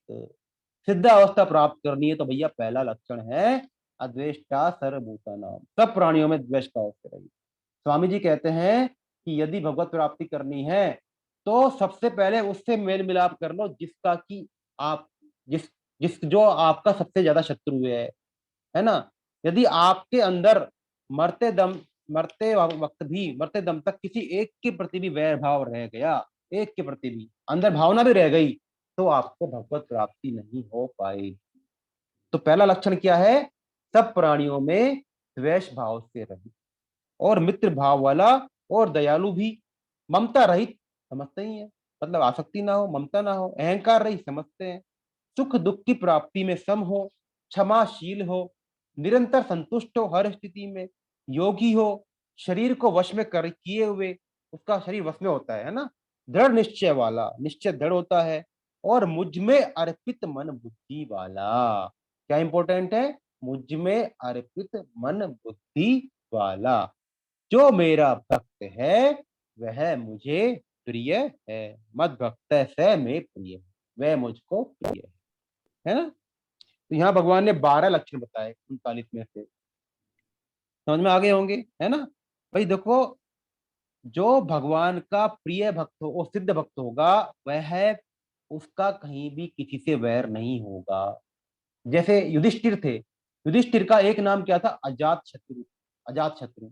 अब दुर्योधन वगैरह ने उनका कितना अहित किया, उनको जान से मारने की कोशिश करी लाक्षागृह में, भीम को जहर देने की कोशिश, जहर देकर मारने की कोशिश करी, फिर भी इतना वनवास भोगने के बाद भी, जब युद्ध से ठीक पहले युधिष्ठिर क्या बोलते हैं कि भैया दुर्योधन अभी भी आ जाए ना मेरे पास में, छोटे भाई की तरह आ जाए और मेरे से राज्य मांग ले, तो भी मैं उसको पूरा राज्य दे दूं, लेकिन वो आ तो जाए। तो ऐसे युधिष्ठिर है जिनका कि कोई शत्रु हुआ ही नहीं, है ना। अब भगवान श्री राम है, जब सीता को हरण कर लिया रावण ने, अब बताओ यदि हमारी वाइफ को कोई हमसे हर के ले जाए, किडनैप करके ले जाए, अपने पास में रख ले, तो हमारी उसके प्रति क्या भावना रहेगी, है ना। क्या हम उसके प्रति द्वेष नहीं रख पाएंगे? लेकिन जब भगवान श्री राम किसको भेजते हैं? अंगद को भेजते हैं, है ना। अंगद को भेजते हैं तो अंगद पूछते हैं भगवान से कि भैया वहां लंका में जाकर मेरे को क्या करना है। तो ऐसे व्यक्ति के प्रति भी भगवान क्या बोलते हैं? काजू हमार तासु हित होई, रिपुसन करे पत कही सोई, हेतु रहित जग जुग उपकारी, तुम तुम्हार सेवक असुरारी। कि हमारा काम हो जाए और उसका हित हो जाए, ऐसी बात करना। देखो, हमारा काम हो जाए और उसका हित हो जाए, ऐसे दुष्ट व्यक्ति के प्रति भी भगवान की ऐसी भावना, तब होता है अद्वेष्टा सर्वभूता नाम, है ना। कि जो बिना कारण ही इस संसार पर कृपा करते हैं, है ना, वो ऐसे तुम्हारे समान भगवान आपके सिवा और कोई नहीं हो सकता। ये होता है। जैसे एक बार क्या हुआ था कि गौतम बुद्ध, एक एग्जाम्पल लेते हैं दूसरा, एक गांव में मठ बन रहा था, गौतम बुद्ध बनवा रहे थे। तो वहां पर जब मठ बन रहा था, तो गौतम बुद्ध के शिष्य थे उस गांव में, भिक्षा मांगने के लिए डेली गांव में जाते थे। तो वहां पर एक व्यक्ति गौतम बुद्ध से बहुत ज्यादा द्वेष रखता था, चिढ़ता था। तो वो व्यक्ति डेली उन शिष्यों को गालियां देता और बोलता कि मैं देख लूंगा कौन तुम्हारा बुद्ध है, मैं देख लूंगा कौन है सर। बुद्ध को देखने की धमकी देता। जब उसके बुद्ध जी के शिष्य आए, उन्होंने बुद्ध को शिकायत करी, तो उन्होंने बोला भाई एक दिन आप उसको किसी प्रकार मेरे सामने लेकर आओ। अब वो आया व्यक्ति एक दिन, और जब ऐसे ही आया बुद्ध को देखते ही अनाप शनाप बोलने लगा, खूब गालियां देने लगा। और जो भगवान बुद्ध थे वो तो बुद्ध थे, वो एकदम चुपचाप अविचल बैठे रहते हैं, कुछ फर्क नहीं पड़ता उनको। और जब उसने कुछ आमने आंसर सुनाई नहीं, तो गाली देते देते वो थक जाता है। जब थक जाता है तो क्या हुआ, इतना, उसके बाद वो बोलने लगा कि उसके मुंह से थूक निकलने लगा, बोलते बोलते बोलते बोलते। और क्या हुआ, गुस्से में उसने, जब उसके बोलने की शक्ति खत्म हो गई, तो गुस्से में उसने बुद्धि के ऊपर थूक दिया, स्पिट कर दिया। तब बुद्ध ने बड़ी ही करुणा से बोला, भाई ये देखो, ये व्यक्ति बोलते बोलते बहुत थक गया है, कम से कम इसको एक गिलास पानी पिला दो, ताकि यह अपनी बात जो कहने आया है पूरी कर दोगे, है ना। ये होती है कि यह अपनी बात कह नहीं पा रहा है, देखो कितनी मुश्किल में है कि अभी तक ये अपनी बात पूरी समाप्त भी नहीं कर पाया, इसको आप पानी दे दो। और इसीलिए बात कह नहीं पाने की विवशता में इसने मेरे ऊपर थूक दिया, है ना। तो जब ऐसा बुद्ध का भाव देखा, तो उस दुष्ट व्यक्ति का हृदय भी परिवर्तन हो गया। तो इसको बोलते हैं अद्वेष्टा सर्वभूता नाम। अब जो दूसरा प्रकरण है सिद्ध भक्तों का, उसमें भगवान 6 लक्षणों का वर्णन करते हैं सिद्ध भक्तों का। तो दूसरा प्रकरण क्या है? यस्मान्नो द्विजिते लोको लोकान्नो द्विजिते च यः हर्षामर्ष भयोद्वेगैर् मुक्तो यस्तच्च मे प्रियः। कि जिससे कोई भी प्राणी उद्विग्न नहीं होता, क्षुब्ध नहीं होता, और जो स्वयं भी किसी प्राणी से उद्विग्न नहीं होता, अर्थात जो हर्ष अमर्ष, अमर्ष माने ईर्ष्या, है ना, जलन, भय और उद्वेग, उद्वेग हलचल, अंदर जो हलचल होती है ना उसको उद्वेग बोलते हैं, से रहित है, वह मुझे प्रिय है। ऐसा होता है सिद्ध भक्त, है ना। सिद्ध बनना आसान नहीं है ना। देखो कि जो उद्विग्न नहीं होता उसको कोई कितना ही बोल दिया, गौतम बुद्ध थे, कितना ही बोल दिया, उद्विग्न नहीं हुए। और स्वयं भी जो भी किसी प्राणी से उद्विग्न नहीं होता, तो और क्या है, हर्ष अमर्ष, न उसके अंदर हर्ष है, न ईर्ष्या है, न भय और न उद्वेग है। मतलब उसके अंदर कोई भी हलचल नहीं है, बिल्कुल एकदम से तटस्थ है वो। वह व्यक्ति मेरे को प्रिय है। क्यों? ऐसा क्यों होता है? क्योंकि वो भगवान कृष्ण के प्रेम में इतना मग्न होता है कि उसको तो हर जगह सिर्फ भगवान श्री कृष्ण के ही दर्शन हो रहे हैं। तो वह कैसे किसी से द्वेष करे, कैसे किसी से ईर्ष्या करे, वो तो हमेशा बस भगवान के ध्यान में ही मगन बैठा हुआ है ना।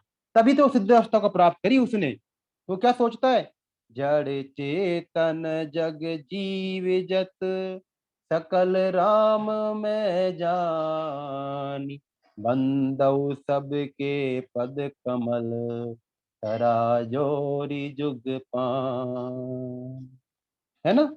उसको तो बस जड़ चेतन जो भी जीव दिख रहा है सब राम में दिख रहा है, तो वो तो सबके चरणों की वंदना कर रहा है बस, हाथ जोड़कर। तो उसका किसी से भी कोई द्वेष नहीं है। फिर जो तीसरा प्रकरण है, यहाँ पर फिर 6 लक्षण बताए हैं सिद्ध भक्तों के। अनपेक्षा शुचिर दक्ष उदासीनो गतव्यथ सर्वारंभ परित्यागी यो मद भक्त समे प्रिय।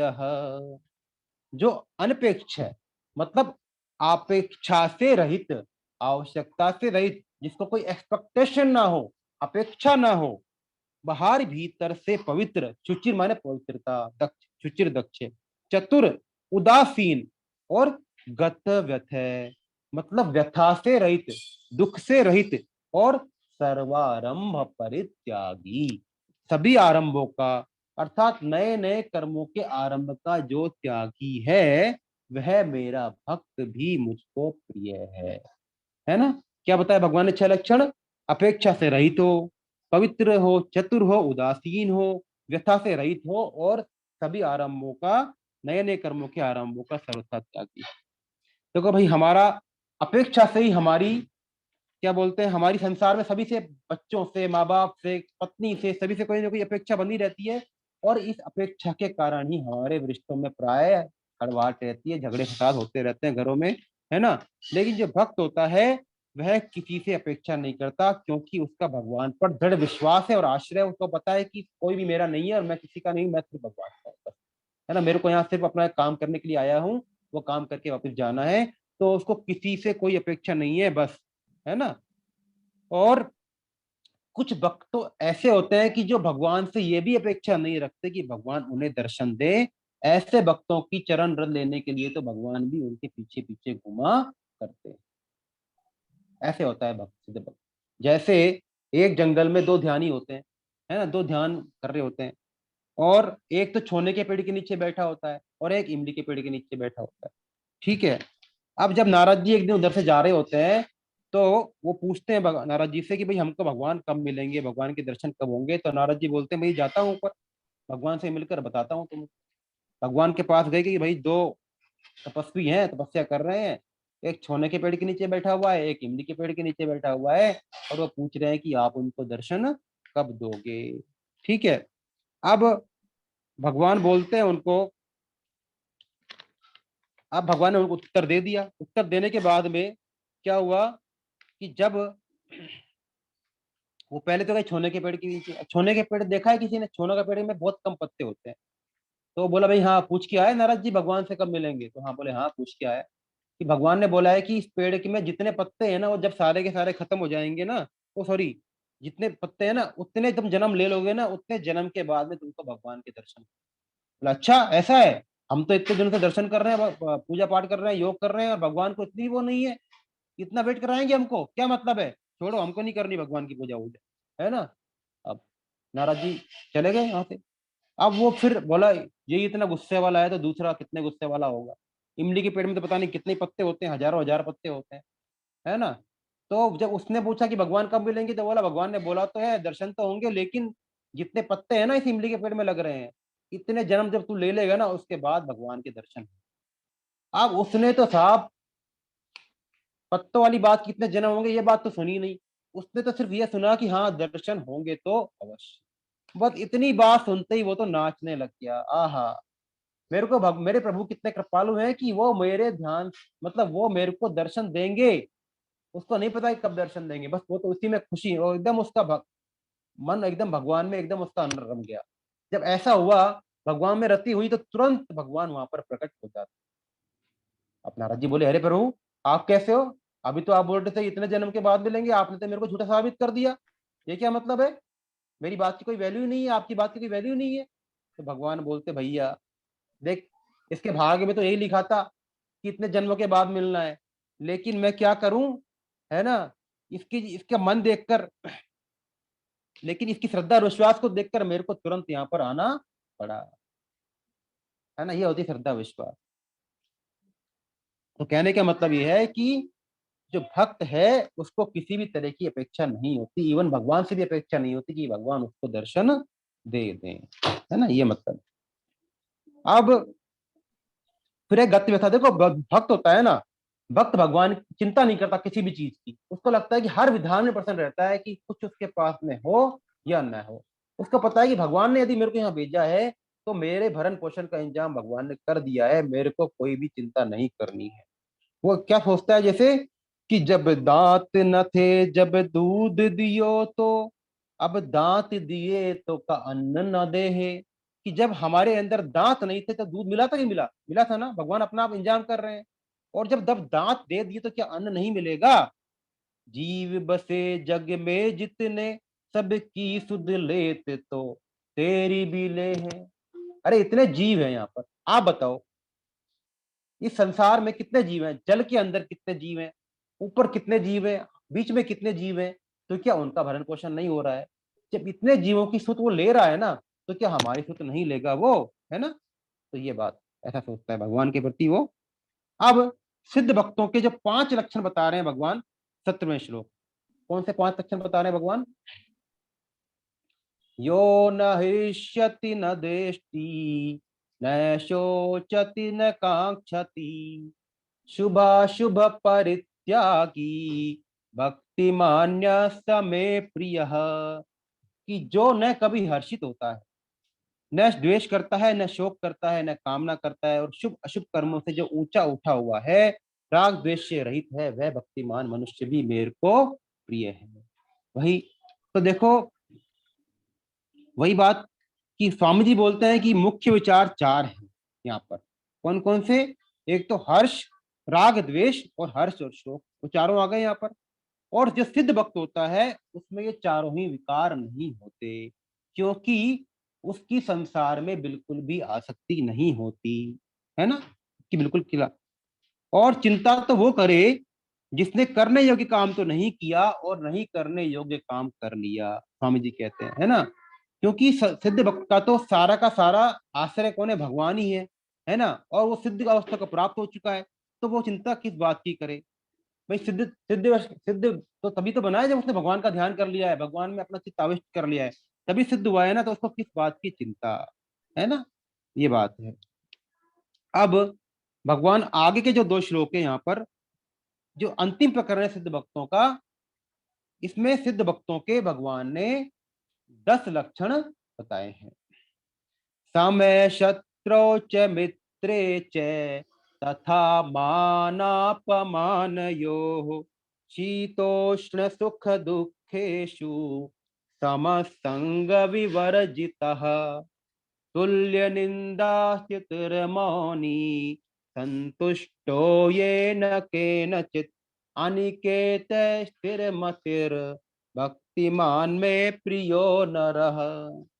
कि जो शत्रु और मित्र में तथा मान समय शत्रु च मित्रे च, शत्रु और मित्र में और मान और अपमान में सम है, और शीत उष्ण अर्थात शरीर की अनुकूलता उचित और प्रतिकूलता उष्ण तथा सुख दुख मन बुद्धि की अनुकूलता प्रतिकूलता में सम है, एवं आसक्ति रहित है ना। और जो तुल्य निंदा स्तुति मौनी, निंदा स्तुति को समान समझता है, मतलब निंदा करे या उसकी प्रशंसा करे दोनों में समान है। और संतुष्टो ये निकिंचित, है ना।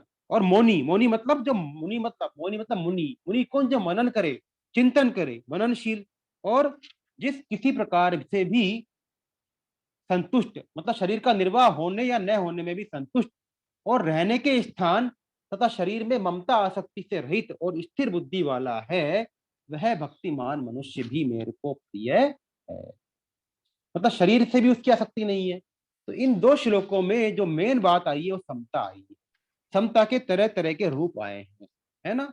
तो देखो समता क्या आई, एक तो पहले तो शत्रु और मित्र दोनों का वो एक समझे, दोनों में समता है। मतलब ऐसा नहीं है कि कोई उसके झापड़ मारेगा तो वो चुपचाप रह जाएगा, लेकिन अंदर से उसके प्रति उसमें द्वेष भाव नहीं रहेगा।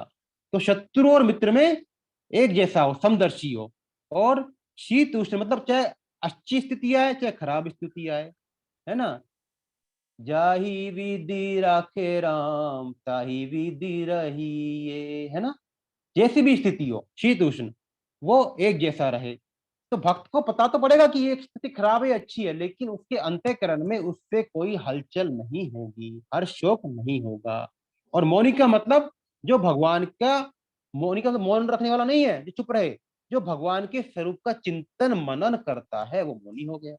और अनिकेत मतलब, निकेत माने घर हो गया, निकेतन बोलते हैं ना घर को।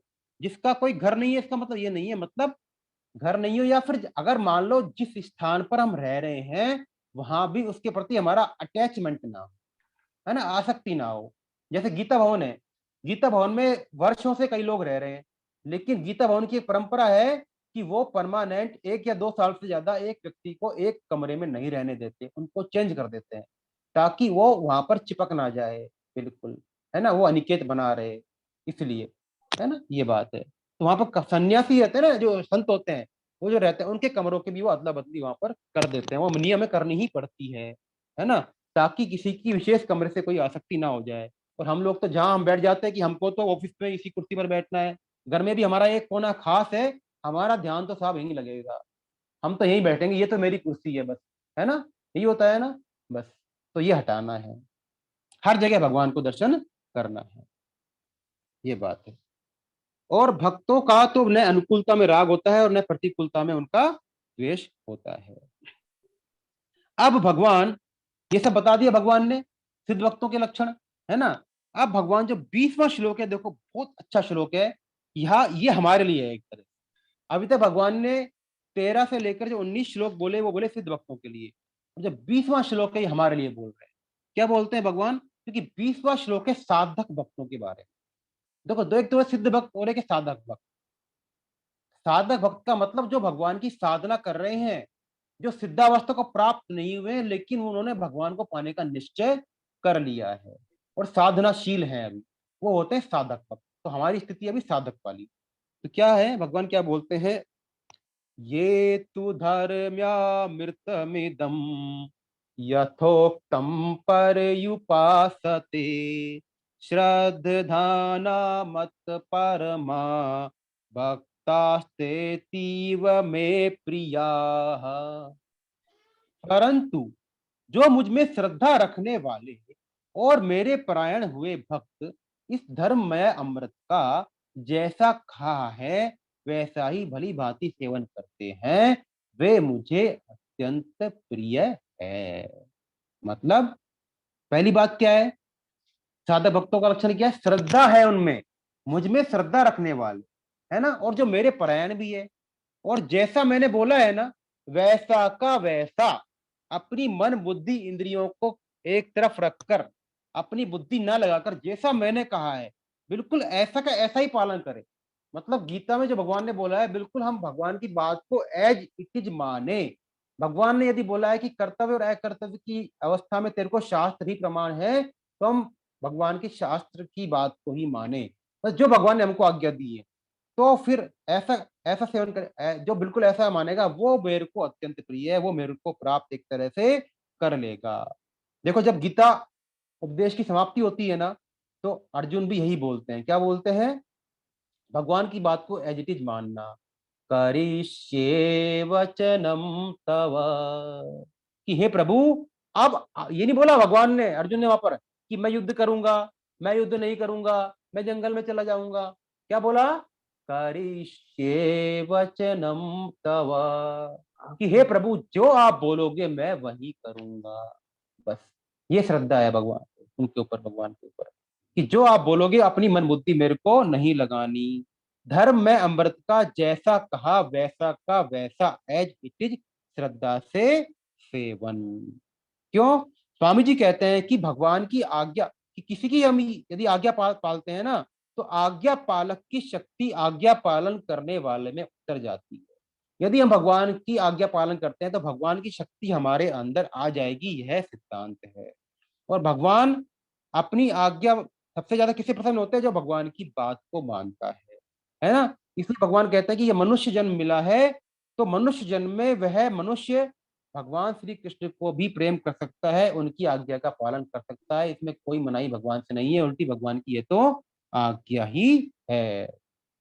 सुनु जननी सोई सुतु बड़ भागी, जो पितु मातु बचन अनुरागी। क्या बोलते हैं? कि वह, हे माता, वह जो बेटा है वो बहुत ही भाग्य वाला है ना, जो अपने माता पिता के वचन का पालन करता है। तने मातु पितु तोष निहारा, दुर्लभ जननी सकल संसारा।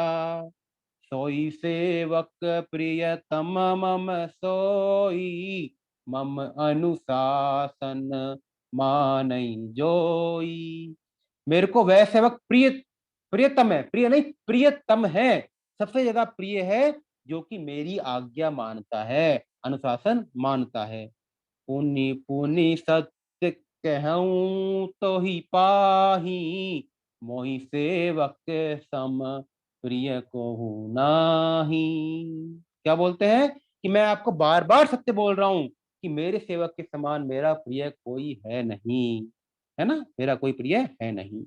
जैसे मान लो हम किसी डॉक्टर के पास जाएं दिखाने को अपने आप, फेमस स्पेशलिस्ट के पास में है, और डॉक्टर ने 5 दवाई लिख दी हमारे लिए, और अब हम आए घर पर, और घर पे आने के बाद में हम उस 5 दवाइयों में से अपनी बुद्धि लगा लें, या कोई हमारे जान का कोई कंपाउंडर है, वो हम बोले भाई ये 5 दवाई तुमको नहीं खानी, आप तो इसमें से कोई इंपॉर्टेंट 2 दवाई बता दो, और उसने 2 दवाई बता दी, तो क्या हम पूरी तरह से ठीक हो पाएंगे? नहीं हो पाएंगे, जब तक पूरा का पूरा ट्रीटमेंट नहीं लेंगे। तो बस हम भी क्या करते हैं कि जो कहीं भी हम कोई चीज पढ़ते हैं ना, उसमें से जो चीज हमको अच्छी लगती है, जो हमारे मन बुद्धि के हिसाब से होती है, उसको तो हम अपना लेते हैं।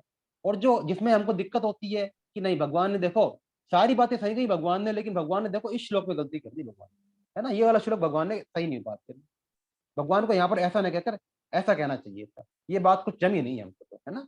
और सीता को भगवान देखो राम भगवान ने सब कुछ अच्छा किया, लेकिन सीता को छोड़ दिया लास्ट में, बोलते हैं ना कई लोग, ये भगवान ने गलती कर दी यहाँ पर। क्या भगवान ने शिक्षा दी सीता को छोड़कर? अब जो भगवान की बात को लीलाओं को समझा ही नहीं, वो तो ऐसे ही बात करेगा, है ना, कि सीता को छोड़ दिया, कितना बुरा किया सीता के साथ में। अगर नहीं होता तो फिर रामायण कैसे पूरी होती, कैसे भगवान अपना उपदेश देते? उधर उसकी भी एक, कि देखो एक धोबी के कहने पर उन्होंने सीता को छोड़ दिया, भगवान ने बहुत गलत काम कर दिया, ये है ना, ये बात होती है। तो ऐसे ही हम अपनी मन बुद्धि से किसी भी चीज जो भगवान ने बोला है उसको वैसा का वैसा एज इट इज हम उसको अपना लेंगे, पालन कर लेंगे, तो फिर तभी हमारा कल्याण हो पाएगा। और ऐसे भक्तों को भगवान के बोलते हैं? अत्यंत प्रिय बोलते हैं। भक्तास्ते में प्रिया क्यों बोलते हैं? देखो, तो साधक भक्तों को भगवान अत्यंत प्रिय क्यों बोलते हैं? क्यों? क्योंकि ऐसे भक्तों को अभी तक भगवान की प्राप्ति नहीं हुई है, फिर भी वो भगवान की वाणी पर विश्वास करके भगवान की प्राप्ति के मार्ग पर चल रहे हैं, श्रद्धा पूर्वक भगवान की कृष्ण की भक्ति में लगे हुए हैं। तो फिर देखो बिना प्राप्त किए भगवान बोलते हैं कि इतना विश्वास कर रहा है, मिला भी नहीं है फिर भी मैं ये मेरे में लगा हुआ है, तो उनको भगवान अत्यंत प्रिय बोलते हैं। और सिद्ध भक्तों को भगवान समझ लें कि माता के बड़े पुत्र हैं, जो साधक भक्त हैं छोटे पुत्र हैं। तो छोटे वाले तो थोड़ी बहुत बचपना करते ही है ना। भाई मान लो किसी माँ के दो बेटे हैं, बड़ा है समझदार है, छोटा है अभी उसको पता भी नहीं है बेचारे को। अब छोटा समझदार है तो अपने सारे काम खुद कर लेगा, और छोटा माँ पे डिपेंडेंट है, तो माँ का स्नेह किस पर ज्यादा होगा, छोटे पर ही ज्यादा होगा, उसकी सार संभाल ज्यादा करेगी, है ना। तो इसीलिए छोटे पुत्र भगवान के साधक भक्त छोटे पुत्र होते हैं, उनसे भगवान की प्रियता स्वाभाविक ही ज्यादा होती है। तीसरा, सिद्ध भक्तों को तो भगवान के एक तरह से दर्शन हो ही जाते हैं, लेकिन साधक भक्तों को चूंकि भगवान ने दर्शन नहीं दिए, तो भगवान सोचते हैं कि भैया मैं इसका कर्जदार हूँ, मैंने इसको अभी तक दर्शन नहीं दिए, इसलिए वो भगवान अपने आप को उसका ऋणी मानते हैं, इसलिए वो उनको, है ना, ऋणी मानते हैं, इसलिए उनको अत्यंत प्रिय बोलते हैं, है ना, बोलते हैं। देखो, इसमें एक जो मेन जो एक जो सूक्ष्म बात है वो ये है कि जो सिद्ध भक्त होते हैं वहां पर तो देखो सारे के सारे गुण दिख रहे हैं, 39 लक्षण, और वो साधक है वो अभी भी भगवान की प्राप्ति के प्रयास में लगाई है, फिर भी भगवान उसको अत्यंत प्रिय कह रहे हैं। यह भगवान की देखो कितनी करुणा कृपा है कि भगवान उसके अंदर लक्षण आए भी नहीं है, प्रकट भी नहीं हुए, फिर भी उसको प्रकट भगवान उसको अत्यंत प्रिय कह रहे हैं। तो हम भगवान की इस कृपा को अनुभव करें वास्तव में, कि हमने कुछ भी नहीं किया, सिद्ध भक्तों ने तो पता नहीं कितनी तपस्याएं कर ली जब जाके उस अवस्था को प्राप्त हुए हैं, हमने कुछ भी नहीं किया, तो भगवान की हमारे ऊपर कितनी दया है, कितनी कृपा है कि हमको भी भगवान ने अपना अत्यंत प्रिय मान लिया। तो इसके लिए हम भगवान की आज्ञा का पालन करें। भगवान की आज्ञा पालन क्या है? भगवान की आज्ञा पालन यही है कि हम भगवत गीता के प्रचार में पूरी तरह से जुट जाएं, येन केन प्रकारेण, किसी भी तरीके से सेमिनार से जोड़ दें। अभी क्लास के रजिस्ट्रेशन भी खुल चुका है, खुल जाएंगे और खुल भी गए हैं, तो आप अभी से प्रोस्पेक्टिव जो नेक्स्ट बैच में अपने आएंगे उनकी लिस्ट बना लें, है ना, उनको जोड़ दें क्लास से। तो क्योंकि भगवान की जो आज्ञा क्या है पूरी गीता में, पूरी गीता में भगवान की आज्ञा यही है कि भगवान की गीता, भगवत गीता का प्रचार प्रसार करना। 18वें अध्याय में एकदम भगवान क्लियरली इस बारे में बोलेंगे कि जो इस ग्रंथ को दूसरों में कहेगा, इसका प्रचार प्रसार करेगा, उससे ज्यादा प्रिय कार्य करने वाला इस भूमंडल पर कोई दूसरा नहीं होगा। तो भाई देखो, चाहे भगवान को सबसे ज्यादा प्रचार प्रसार प्रिय कौन है? जो भगवान की बात का प्रचार करेगा, गीता का प्रचार करेगा। चाहे उससे भी ज्यादा, चाहे हम पूरे गीता के श्लोक रट लें, चाहे समझ लें, गीता के बारे में व्याख्यान दे दें, कुछ भी कर दें, लेकिन कितने ही पंडित हम बन जाएं, क्योंकि संसार में एक से बढ़कर एक ज्ञानी पंडित मौजूद हैं। भगवान को ज्ञानी नहीं चाहिए, ऐसे पंडित नहीं चाहिए भगवान को। भगवान को चाहिए जो उनकी बात को माने, है ना, है ना। माँ बाप होते हैं, मान लो दो बेटे हैं, एक तो बहुत बड़ा आईएएस कलेक्टर बन गया लेकिन बात नहीं मान रहा, एक छोटा बच्चा छोटी दुकान ही कर रहा है, कुछ भी नहीं कर रहा, लेकिन कम से कम माँ बाप की आज्ञा का पालन कर रहा है, सुख दुख में उनके साथ है। तो उनको प्रिय कौन होगा? जो उसकी बात का पालन करेगा ना, वो प्रिय होगा, न कि वो चाहे कितना ही बड़ा पदवी पर अमेरिका जाकर बैठ जाए, बड़ी से बड़ी पोस्ट पर जाकर बैठ जाए, वो उसका प्रिय नहीं होगा, क्योंकि वही काम कर रहा है ना। तो कहने का मतलब यही है कि भगवान की बात का प्रचार करना भगवान को सबसे ज्यादा प्रिय है। तो हम किसी भी तरीके से सेमिनार में रजिस्ट्रेशन करवाएं, हमारे पास बहुत साधन उपलब्ध है, सेमिनार में करवाएं, गीता क्लास से जोड़ दें, भगवत गीता की बुक दें, किसी भी तरह से हम उनको गीता के सम्मुख कर दें, है ना। तो यही हमारा इस कलयुग में भगवान को प्राप्त करने का एक साधन है, एक सबसे अच्छा साधन है। इसी के साथ में अपना 12वां अध्याय आज संपूर्ण होता है ना। यदि मान लो कोई किसी के अंदर शंका है, कोई प्रश्न पूछना चाहे तो पूछ लें। अमित जी, हाँ हरे जी, कृष्ण। मैं ये हरे निवेदन, कृष्णा। मैं ये कह रहा था, वो सुबह जो आप वहाँ पे हरिद्वार के अंदर जो वो होती है अपने प्रार्थना होती है राम तुलदास जी वाली, स्वामी जी वाली, हाँ, उसका कहीं राइटिंग में कोई है क्या, कहीं पूरे श्लोक लिखे में हूँ? नहीं देखो उसमें राइटिंग, देखो उसमें एक तो नित्य स्तुति होती है, ठीक है। हाँ, वो पहले तो नित्य क्या होगा, स्तुति वाली। आपके पास में नित्य स्तुति है क्या, नहीं ये बताओ मुझे। नहीं, नित्य स्तुति का ऑडियो तो है, वीडियो मैं अच्छा, उसकी बात करूँ, राइटिंग की। अच्छा ठीक है ठीक है, बहुत अच्छी बात पूछी आपने। देखो मैंने बताना भूल भी गया था, पहले तो एक बार मैं अनम्यूट कर देता हूँ सब कुछ ताकि बाकी लोग भी पूछ लेंगे, फिर बता रहा हूँ आपके बारे में।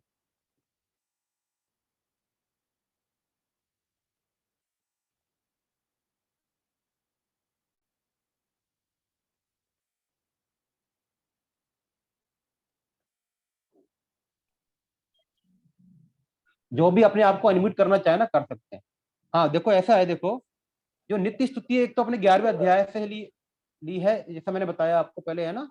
एक तो इसमें दूसरे अध्याय का 7वां श्लोक है, फिर 8वें, आप नोट मत करो अभी, सुन लो आप मेरी बात पहले, है ना। और एक 8वां अध्याय का श्लोक है, याद श्लोक नंबर याद नहीं आ रहा मेरे को, वो है। और एक 11वें अध्याय के कुछ श्लोक है। इन सबसे मिलाकर नित्य स्तुति की हुई है। स्वामी जी ने सेलेक्टेड श्लोक लिए हुए हैं। अब वो आपको जगह जगह ढूंढने पड़ेंगे, तो इसके लिए क्या है, गीता प्रेस से एक बुक आती है जिसका की नाम है पंचरत्न गीता। आप लिख लो, पंचरत्न गीता। पंचरत्न गीता में क्या है, पंचरत्न गीता, हाँ।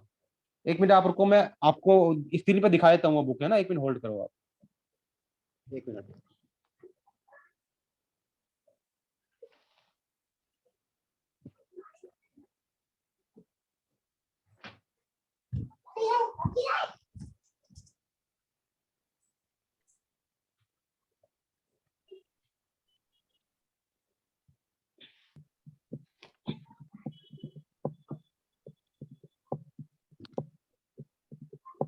देखो ऐसी आती है पंचरत्न गीता है ना।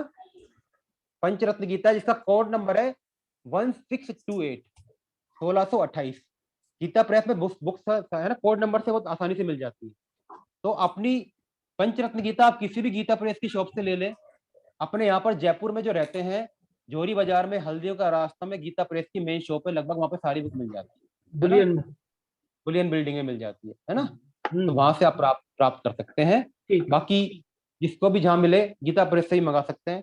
तो इसमें क्या है, एक तो देखो पहले तो क्या है, इसमें पूरी भगवत गीता है संस्कृत में, है ना। पहली चीज तो, और बहुत सस्ती बुक आती है। कितने की आती है, देखो मेरे पास 15 रुपए की है ये, है ना। ओनली मात्र 15 रुपए। सर नंबर क्या है? 1628। 1628, 1628। तो पहले इसमें पूरी गीता है, फिर विष्णु सहस्त्र नाम है, फिर भीष्म सत्यराज है, अनुस्मृति है, गजेंद्र मोक्ष है, नित्य स्तुति है, काफी चीजें हैं इसके अंदर, है ना। तो आप ये ला सकते हैं। और एक गीता गजल भी है। तो एक तो ये है, इसमें सारे के सारे श्लोक आपको एक जगह मिल जाएंगे नित्य स्तुति के रूप में। और यदि मान लो कोई ये ना लाना चाहे इसमें, तो एक ये बुक आती है देखो दूसरी, इसको बोलते हैं नित्य, इसका नाम ही क्या है, नित्य स्तुति और प्रार्थना। इस बुक का कोड नंबर है 444, 444, है ना, 444। यह जो बुक है इसका नाम है नित्य स्तुति और प्रार्थना, है ना। यह बुक 5-7 रुपए की आती है, बस ज्यादा महंगी नहीं आती। 5-7 रुपए की बुक आती है। इसमें भगवान की नित्य स्तुति है, भगवान की और भगवान की प्रार्थना है, बस इसमें, है ना। और कुछ नहीं है, ये दो चीजें हैं इसके अंदर, नित्य स्तुति और प्रार्थना। तो आप ये भी ला सकते हैं। तो अपने जो गीता भवन नंबर 3 में जो प्रार्थना होती है ना, नित्य स्तुति होती है, वो यही होती है ना, इसमें जी। और उसके बाद जो गीता जी के 10 श्लोकों का पठन होता है, 10 श्लोक जो नंबर हम आपको भेजते हैं ना, वो वाला। और उसके बाद में स्वामी जी का करीबन 20 से 25 मिनट का जो रिकॉर्डिंग जो भेजते हैं हम आपको, वो रिकॉर्डिंग चलती है वहां पर। तो करीबन 1 घंटे का प्रोग्राम होता है ना, वहां पर 5 बजे। ठीक बात। और उसका एक यूट्यूब का चैनल, मैं लिंक भी भेज दूंगा आपको, मैंने शायद भेजा भी था आपको। अगर आप मतलब 5 बजे घर बैठ भी लाइव जुड़ सकते हैं उसमें, वो भी है ना। अभी भेजा था आपने। हाँ हाँ, यूट्यूब लिंक है ना, मैं दोबारा भेज दूंगा। तो आप उनके साथ में भी बैठ के प्रार्थना कर सकते हैं वहां पर, गीता भवन, घर बैठे बैठे।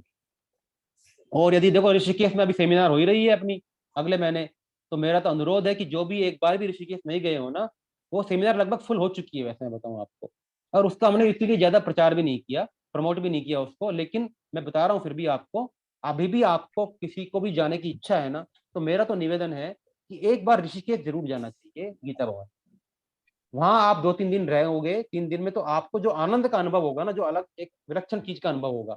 मैं कम से कम 10-12 बार ऋषिकेश हो जाऊं, लेकिन अभी भी मेरी ऋषिकेश जाने की इच्छा हमेशा रहती है, अभी भी मैं जाऊंगा। ठीक है।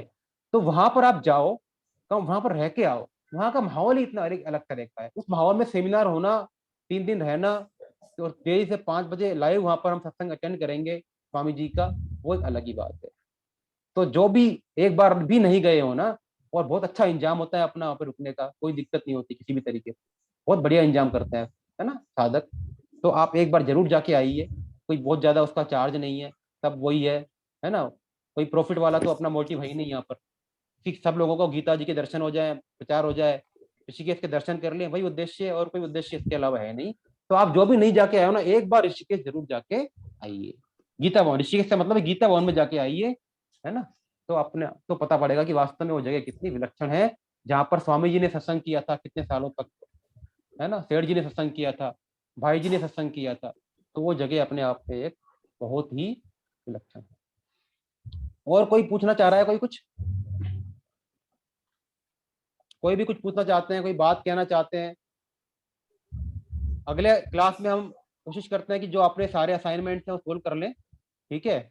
और जिन्होंने अभी तक सबमिट नहीं किए हैं वो अपना सबमिट कर दें, ताकि पता पड़ जाए कि हमारा अभी कितना, मान लो कोई दिक्कत है, कुछ आपको समझने में अभी दिक्कत है तो 11वें और उसमें 12वें का तो अभी भेजना है, आपने 11वें का तो भेजा नहीं है अभी। ठीक है, मैं आज भेज दूंगा सर। अभी 12वें का बना नहीं है, शायद 11वें का है, तो 11वें का मैं भेज हाँ, दूंगा। 11वें का तो आप भेज दीजिए। और मैंने आपसे निवेदन किया था वो पीडीएफ पुराने वालों का भी साथ से हाँ मैं लेकर सर वो, के। हाँ हाँ मंगा के भेज दूंगा सर मैं, है ना। ठीक। 2 अक्टूबर को अपना एग्जाम है, हाँ, दूसरे उसकी सत्र का। तैयारी के हिसाब से। हाँ बिल्कुल बिल्कुल सर, मैं भेज दूंगा। हरे कृष्णा, हरे कृष्णा। हरे कृष्ण। हरे कृष्ण। चलो कीर्तन कौन कराएगा बताओ?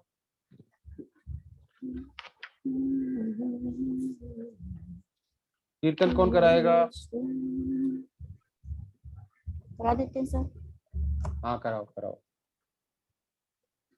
हरे कृष्णा कृष्ण कृष्ण हरे हरे हरे हरे कृष्ण कृष्णा हरे कृष्णा कृष्ण कृष्णा कृष्ण कृष्णा हरे हरे हरे